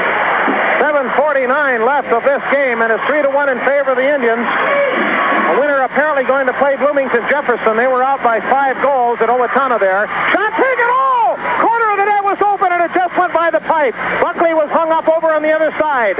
Against the boards now. 7:40 left to go, and the puck is frozen again. Well, the Indians tying them up every chance they get. Broadcasters Club members are Clark Super 100, Gilner's, George A. Clemmer & Son, Owatonna Elevator, Malm Jewelers, VFW Post 3723, and the Gandy Company on Gandrood Road. Coaches gave that line of Bobby Carlson and Dave Kirkfleet and Webster a good long rest that time. Okay, so we'll be over to the left now of the Buckley's goal. Puck is rebounded off the boards now. Comes down to center ice, picked up there by McDaniels. McDaniels shoots it from the point, goes into all kinds of traffic. Over to the side again. They're putting the pressure on. Bob Block with it. Block up against the board. Sails it out in front, and it's picked up there by Bob Carlson. Carlson shoots it down to center ice. Knocked away by McDaniels. Goes over to the other side. Coaches shouting commands as they go by. Picked up by Garth Weiss now. Weiss with it. Gets it down into the Owatonna end. Shoots it up against the board. Picked up there by Gary Norman. Norman shooting it off to his right. Getting it over to Webster. Now back at the point. Shot is taken. Going around the back of the net. 7 minutes left to go in the game. Coming back against the boards now. Picked up again by Bob Carlson. Carlson flicks it down into the Bloomington end. Goaltender has to stop it and kick it off to one side. Weiss with it now. Weiss with it for Jefferson, for Kennedy. Back to McKenna. I may be saying Jefferson. I don't know what I'm saying right at the moment. Picked up at center ice now. Picked up by Bob Block now. And Block shoots it down. Buckley makes the save as it kicks over to one side from center ice.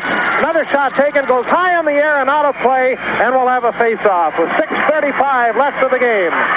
Well, Indians obviously tired at this point, very tired. All all they can do now is hope they can hang right in there and try and skate with these guys. It's amazing the shots they're taking from long distance. Maybe they thought that long shot they took on Joe sold them something, but I'm sure Joe will handle a long one. Owatonna fans are really sitting on edge here, as you can well tell.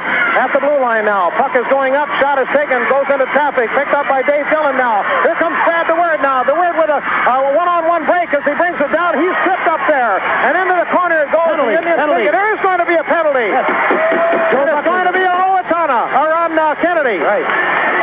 Penalty on Kennedy. That really helps at this point in the game. I thought Joe rushing to go off. It was number 3 who went off. Number 3 is Brian Jinks. And we'll find out it was a tripping call. At 6:20. Thank goodness we wound up down here in the players' box. We couldn't take it up by those fans, I'm sure. Besides, this will be our first chance on the power play. However, we've got to remember that they're not going to play, I'm sure, the usual type of power play. They won't take the type of chances that they normally would. Just what we needed, though. Get one of those skaters off there.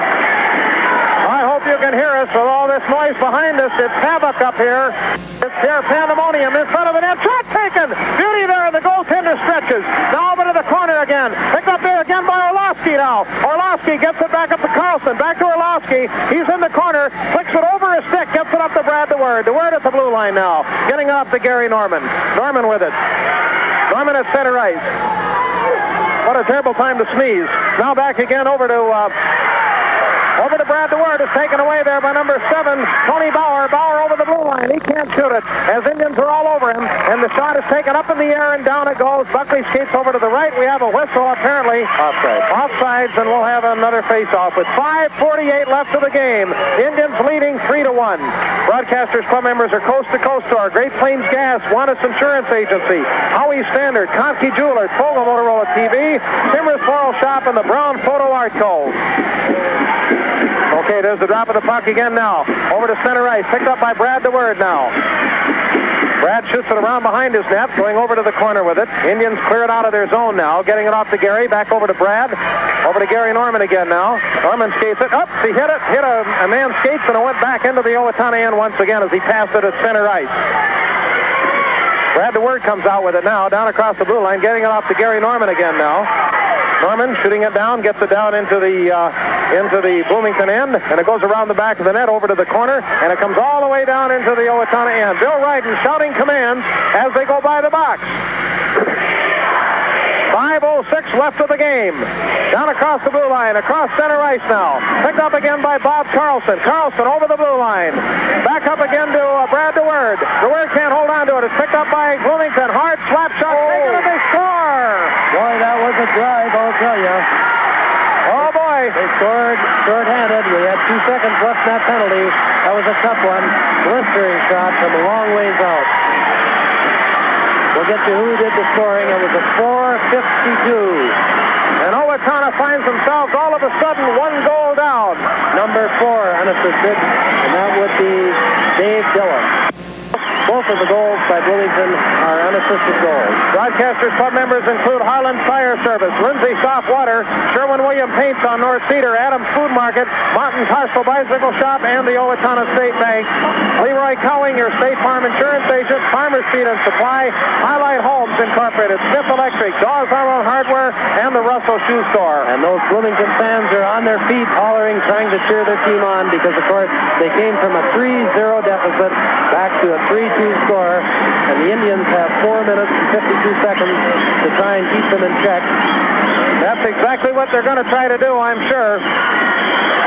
Bob Carlson out there at center ice now as he takes the puck, gets it back over to Dougie DeWord, and DeWord shoots it down into the Kennedy end. I think Kennedy's on the back of the net. Kennedy's at full strength now. Picked up there again by Jenks now. Jenks with it, getting it back up to Bob Block. And Kennedy comes on the attack now. They come across center ice. Down into the Owatonna end they go. Over the blue line. Passing up in front. Goes in front of the corner. 4 minutes and 28 seconds left to go now. Picked up again by Doug DeWord. Doug DeWord over the blue line. Skates it down to the corner. And he's really checked there by Steve McDaniels, but he holds on to it. Carlson gets the shot. Oh, just misses the pipe. right. Over to the side now. Picked up by Webster again. Webster with it. He fans the shot. Gets it up in front. Trying to shoot it there. It's up to Word. It goes around in front. There's a shot taken by Webster. In front of traffic. Now picked up by Carlson. Finally the puck comes up the center ice there. 2 or 3 shots were taken in all of that traffic. Brad Buckley now. Buckley with it. Around the back of the net now. Buckley to the left. Getting it back off to Kirk. And down into the Kennedy zone it'll go, and icing will be called. 3:46 of the game. And Owatonna 3, Kennedy 2. Well, the coaches are up on their toes, and they're talking to those kids, trying to get those instructions through to them as to what to do during this last almost 4 minutes of play. The fans here are absolutely out of it. It's impossible to describe this arena right now. To the right of the net now. Picked up again by Ormson. Ormson shoots it around behind. Kennedy getting it behind the Owatonna net. Buckley looking close as it comes to McEnany finally. Mack shoots it over to the side. Picked up there by Orlowski. Orlowski shoots it up. They try to shoot it. Oh, beautiful save! And they tie it up! They tied it up 3-3. Buckley made a big stop on that initial shot. Wasn't anybody there to pick up the rebound. And a good backhand shot at 3:28. Bloomington Kennedy comes back to tie it up. 3-3. It's hard for me to believe that it's been done. It's hard for me to believe that it's been done, but it is 3-3 right now. All tied up with 3 minutes and 28 seconds left in the game. Well, that was Brian Jenks again picking up that goal, assisted by number 6, Bob Bergloff, and number 18, Brian Carl. What I am afraid of at this point now is the tremendous momentum that has been gained by this Bloomington team. These fans are just absolutely wild. Okay, down into the Owatonna end it goes now. Round the back of the net. Picked up there by Gary Norman. Norman over to his right now. McEnany with it. Jefferson or Kennedy shoots. Goes wide of the court. Over to the Eagles corner now. At the point again now. It's picked up again by the Eagles. And against the boards it goes. Brad DeWord looking there as they fight for it. And the puck is frozen. Well, the Indians, of course, can no longer sit defensively because they've been worn down quite a bit. I'm sure that's why these goals started to show up going in. And, of course, Buckley has played the equivalent of about 2 games in the net. But they must pick up that goal, or otherwise they'll have to do some more skating in overtime, and that would be really tough on the Indians. All right. There's the drop of the puck again now, right in front of the net there. No shot is taken. Picked up by Webster. Webster can't keep on to it. Now it's picked up there again by number 15, Chuck McCann. McCann gets it down to Steve McDaniels. Against the boards now. Picked up by Kirkfleet. Kirkfleet against the boards with it. Now picked up by Bob Carlson. Carlson over the blue line. He shoots. Goes into the skates of McDaniels. He goes into the corner for it. Carlson checks the man. Back over to Bob Block again now. Block bringing it up. Coming up to the right of the net now. Down across center ice. Picked up over the blue line there. And we have an offside call with 2 minutes and 39 seconds left to go. I'll tell you, number 2, Doug DeWord, which is Doug DeWord, so unhappy that that offside was called because the puck had been flipped to him and it looked like he was going to be able to skate in on a breakaway. Kennedy has been this route many times, of course, because they play the tough teams and they know what it's like to be behind. And they have confidence, I'm sure, that they were going to win this game right up to even before they scored that first goal. Okay, again, I hope you can hear us all right. It's really pandemonium in here. That's the drop of the puck now. Bob Carlson shoots it down into the Kennedy end with 2 minutes and 32 seconds left to go. Goes in the corner after the faceoff. Kirkfleet going for it. Now it's picked up again there at the in their end by Kennedy, and they shoot it down into the Owatonna end. Hits the corner. Goes around the back of the net. McCann gets it now. McCann with it. Getting it up toward Buckley, and Buckley sits on it right there and stops the play. Broadcasters Club members are Swin Masson, agent for Northwestern Mutual, Central Co-op Oil, Fairlanes Bowling Alley, Reserve Supply Company, Bickford Radio TV, Stuart Dock, an interior decorator on North Cedar, the Happy Chef Restaurant, and the JC Press and JC Office Products. It is tied up 3-3, and at one time the Indians were ahead 3-0. And it's all happened in the third period as far as Kennedy's concerned. Over the blue line now. Orlowski with it. Orlowski takes a small shot right in front of the net. Brad DeWord couldn't get a shot off. He fell down. Picked up again there now now by Kennedy, and they're really fighting for it as it comes up to Dillon. Shot is taken. Goes over to the corner. Picked up against the boards on number 7, Tony Bauer. In front of the net. Shot is taken again. Buckley makes the save. Puck is still loose there. Finally, Brad DeWord gets it now. DeWord skates around one man. It's taken away there by number 18, Brian Carlson. Carlson shoots it. Goes into Ormson, skates. And he comes out, gets it off to Brad DeWord again now. DeWord over the blue line. Coming down into the Kennedy zone. He takes the shot. Goaltender gets it in his glove. Whistle on that play. 2 Indians breaking out, but Todd, you can really tell this ice time is wore down on our kids because they have played a tough game tonight, and you can see that little extra oomph isn't there, and gee, it would be tremendous to see us put one in at the end of the third period because overtime would be tough on us. A minute and 33 seconds left, and it's all tied up at 3-3. Face-off will be in the Kennedy end. To the left of the Kennedy net. Owatonna fans looking very concerned. Into the corner now, round the back of the Kennedy net. Eagles go after it now. Getting it back over to number 2, Steve McDaniels. Around the back of the net. Getting it off to Garth Weiss again.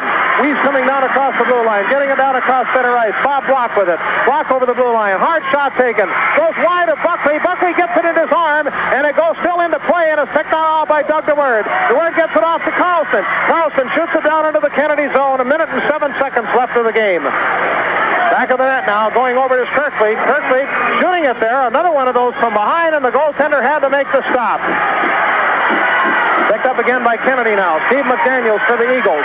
McDaniels skating it down across the blue line. Getting it down into the Owatonian. He goes down towards the corner, shoots it from the side. Almost a rebounder taken. Now it's picked up again by Brett Buckley. In front of the net there. And a hard check on to Bob Carlson. He was really laid out. And it comes back down, sailing into the Kennedy zone. And icing will be called with 34 seconds left to go. Well, Bloomington Kennedy will get that face-off, a real important one, down in the Owatonna Indian zone to the left of Joe Buckley. Well, I'll tell you, whatever happens in this game, you folks back home can be proud of the way these kids have played here tonight. They have gained the respect, I'm sure, of many fans in the Twin Cities. All right, there's a drop of the puck now, right in front of Buckley there. Shot is taken, goes into traffic, goes off to the left, 28 seconds left. Into the corner, it's picked up there again by Kennedy. Brian Carlson getting it over to his right, now to the point, picked up by Stephen Jenks. Jenks gets it into Orlowski, and Orlowski did a beautiful job of blocking the puck. It's picked up again there by Bauer now, 14 seconds left. Bauer takes the hard shot from the point, and it's picked up there again by Kennedy, comes down to center ice. 7 seconds left of the game, and it will come down across the blue line, getting it back over to Brian Jenks again, and Jenks will shoot it down. That's the end of the period, and we go into overtime.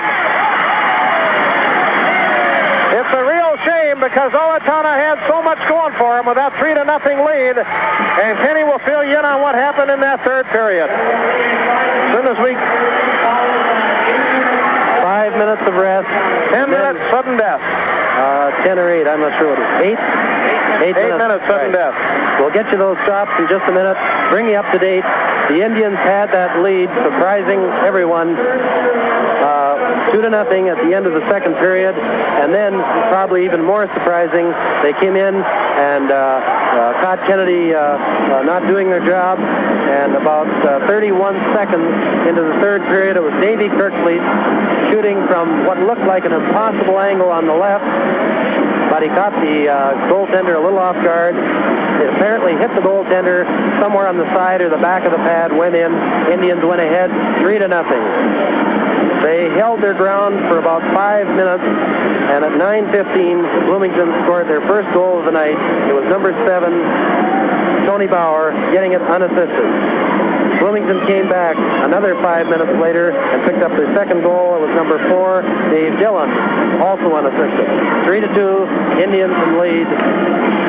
Then, with about 3.5 minutes left in the third period, Bloomington again scored, tying it up. It was number 3, Brian Jenks, assist from number 6, Bob Bergloff, and number 18, Brian Carlson. Only one penalty in that period. It was Bloomington's number 3.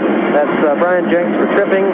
So that means 2 penalties in the game, one for the Indians and one for Bloomington. I can't quite see the stop as far as the third period. I don't see. Oh yeah, there it is. 15-6. is the way they've got it, I think, Todd. Yeah, you were right on with. They've certainly shot on us. There's no doubt about it. It looked 15 and 6 was what it was in the first period. I'll have to take a look and see if that's what it was. Then I'll give it later. Okay, go ahead over there if you want, Kenny. And meantime, we have a 2-minute and 43-second wait here before we get into the overtime period. Nobody has won this game yet. And Owatonna, taking a much-needed rest over there, visiting with the coaches, will go into an overtime, much to the dismay of the fans who were looking at a 3-0 lead here at Bloomington Ice Garden.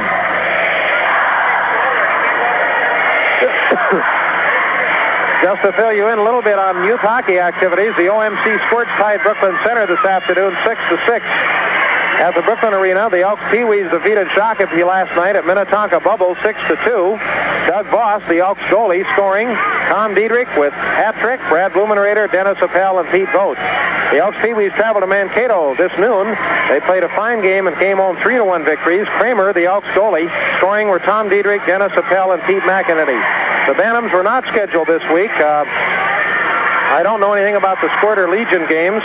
Oh, yeah, we did have that Squirt score. OMC Squirts tied Brooklyn Center. By the way, you might be interested in knowing, Ken, that last March, the OMC Squirts fought it out in this same arena in the prestigious Squirt A Bloomington Tournament Invitational, defeating Bloomington Lincoln, Minneapolis Washburn, and in the tourney finals against Schaumburg, Illinois, gained a tie, but were declared the loser by shots on goal 19-18. I can remember that one. I can remember it very, very well, Ted. And both the VFW Bantams and Elks Pee-wees were involved in tourney action here last March, losing and winning games. The seniors on the current Indian team skated here once as the old Elk Green Pee-wees, winning a consolation trophy. The coach was a Mr. Ken Wilcox. Following the game, they attended a banquet. The speaker was Minnesota Gopher football captain Doug Kingsrider, who gave a great talk. Remember that, Kenny? Yes, I sure do. This has been a great arena. We had a lot of fun that time because they took care of us during the day. We went home at night, but we ate together in one of the school gyms, and just a great time for the kids. Getting back to this game right now, we do have that total. Joe Buckley had, again, 15 stops in that third period. That gives them 3 period total, the normal game of 42 saves, and that has to be some kind of a record, I'm sure, Todd. Carl Bloomberg, the goalie for Bloomington Kennedy, came up with 6 stops, and that's a 3 period total of 19. Very respectable on the Indians' part to get 19 shots, or 19 that went all the way to require him to make stops. Would you believe, Ken, there have been just 2 penalties in this game. I'm not sure whether in play like this, whether they let it go any easier than they do in a normal game. But these referees, you hardly know they've been here. No, I'm convinced they do, Todd. They watch them very carefully. Of course, you have to call the tripping calls, but they try and call them the same way for both teams. And looks like we're just about ready to go back to live action in the overtime. Overtime period, 8 minutes. Sudden death overtime as the Owatonna Indians fans are on their feet. Whoever scores the next goal will go on to the Met Sports Center on Monday night.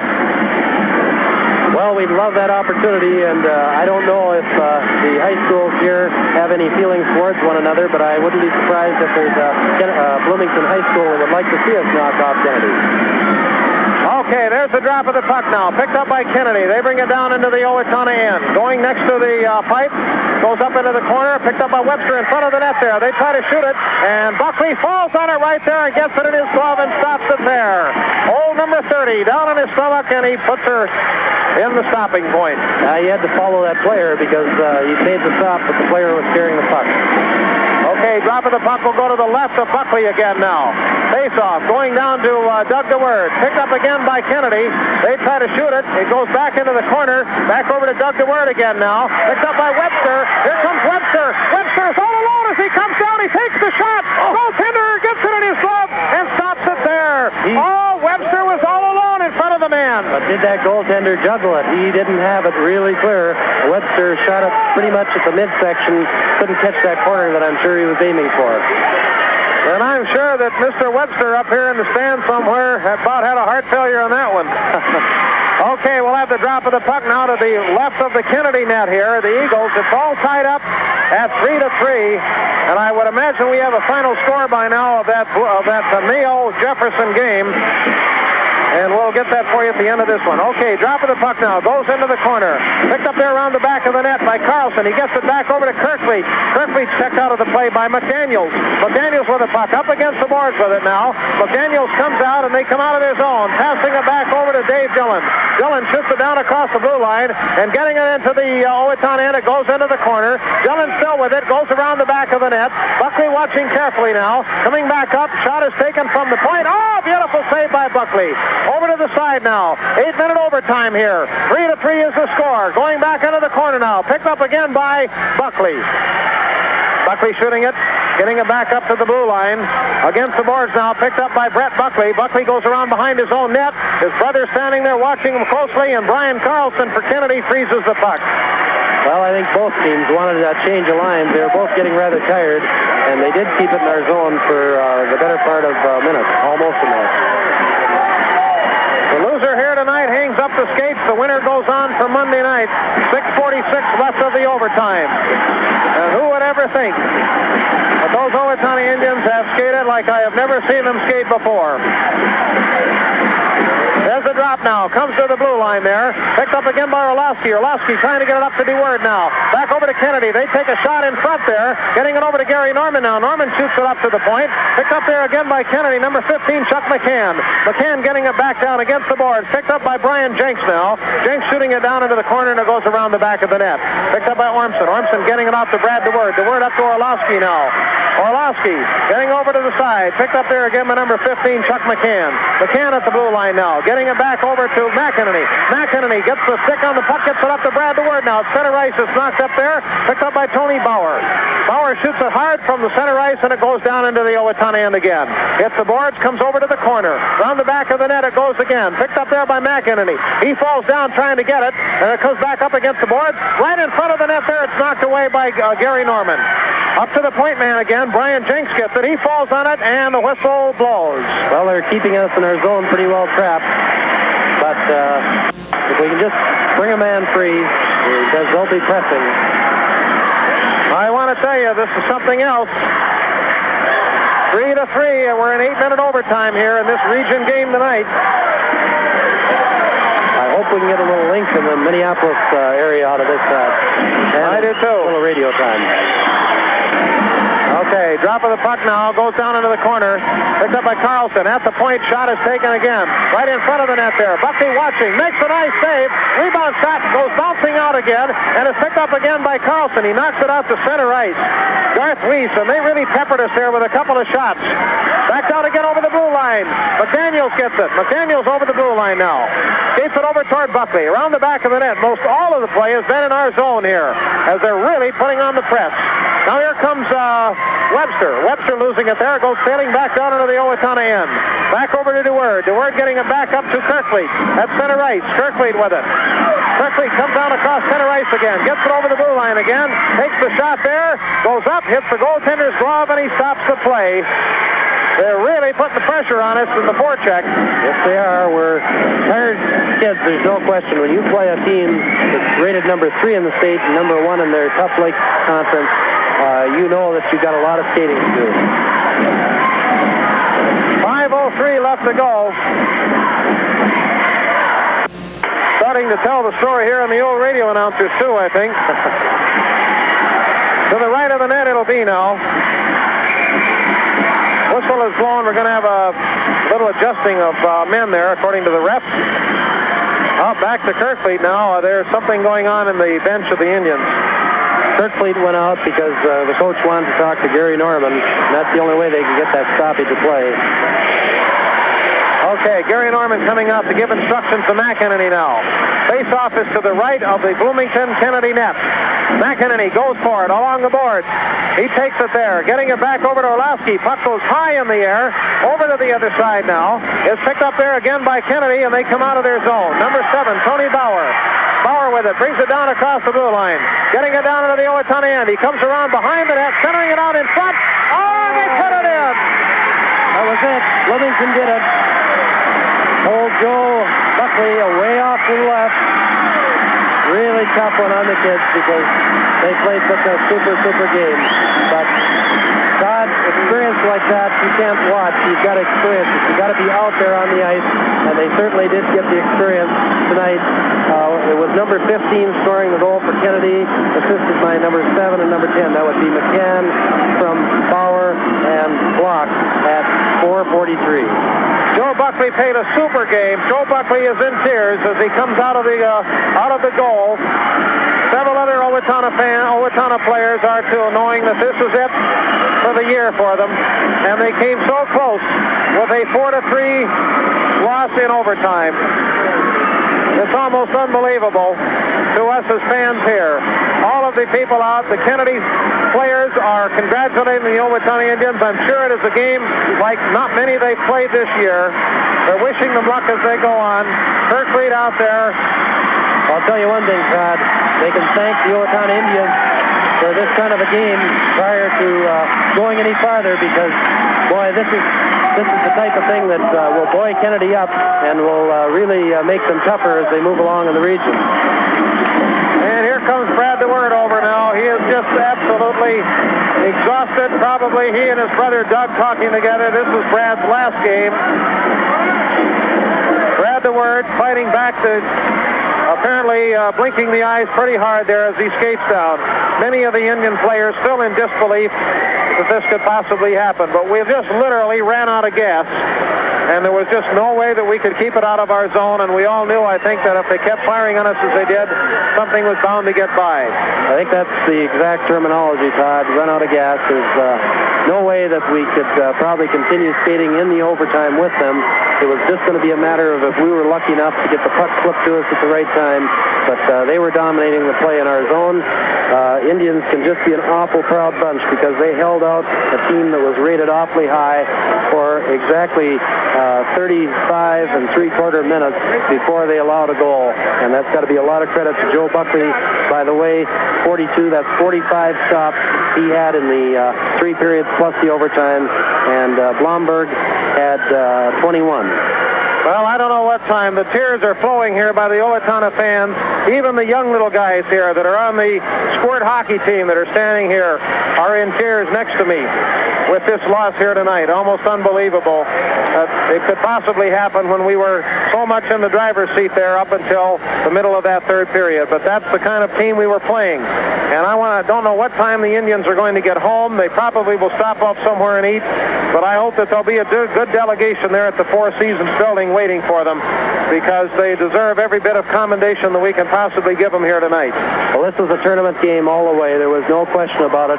And after beating Albert Lee to get here, there's no question of what team should have been here playing the top team out of our number one region. Owatonna gave them every bit they could handle, and like we said before, if they would have just been able to hang in there for about 5 more minutes, there's no question they would have had it all wrapped up. But give credit to that Bloomington Kennedy team. They were very disciplined. They didn't get shook up when they were 3-0 behind, at least not to the extent that they forgot how to play hockey. And they certainly didn't go out and start to just try and bounce their boys around and massacre them. They played a very, very disciplined game, and Buckley really was the one who kept them away from that scoreboard until fairly well into the third period. Well, okay, Kenny, it's sure been a pleasure. This is going to wind up our hockey season for this year for the Owatonna Indians, and we are going to be covering the Senior League hockey game next Sunday. The first game in their tournament action on the way to the state tournament, hopefully, will be at 12:30 at the Albert Lee Arena next Sunday, and we'll be doing that game for you and following the senior Weber's Bar team as far as they go. Might mention, Todd, I know I have not to you. One of the things I agreed to do as far as Minnesota Amateur Hockey Association was be in charge of that Senior B tournament over in Mankato, so I'll be spending a lot of time over there during those games, and we certainly hope the Weber's Bar team will be there. I'm sure they will. Maybe that's been decided already. I don't know. Weber's Bar will be at Albert Lee. To start with, the state tournament is at Mankato, and the first game is 12:30, and the second game they would play, they draw a bye on the first game. The second game they would play would be be at night at 8 o'clock, I believe, for the finals. The winner then will go to the state tournament, and that will be starting on the weekend after the state hockey tournament, state high school hockey tournament. We'll be starting that next Thursday night. Owatonna fans still sitting here in almost disbelief. It's almost unbelievable. I can't hardly stand to look around at it. I would keep looking out here on the ice. I agree. But Owatonna losing in overtime 4-3. Brad, do you have a score down there from that Jefferson-Mayo game?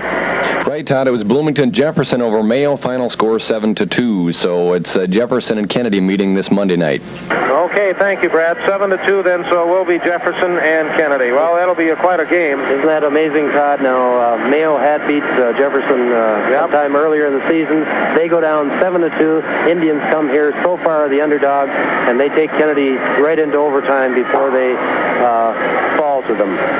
Well, okay, this is KRFO-FM Owatonna. We kind of hate to give it up because we know this is going to be it, but I believe Kenny sounds like he's going to have his hands full. Jim Gleason is kind of looking forward to sitting in on those senior games. He knows a lot of those kids.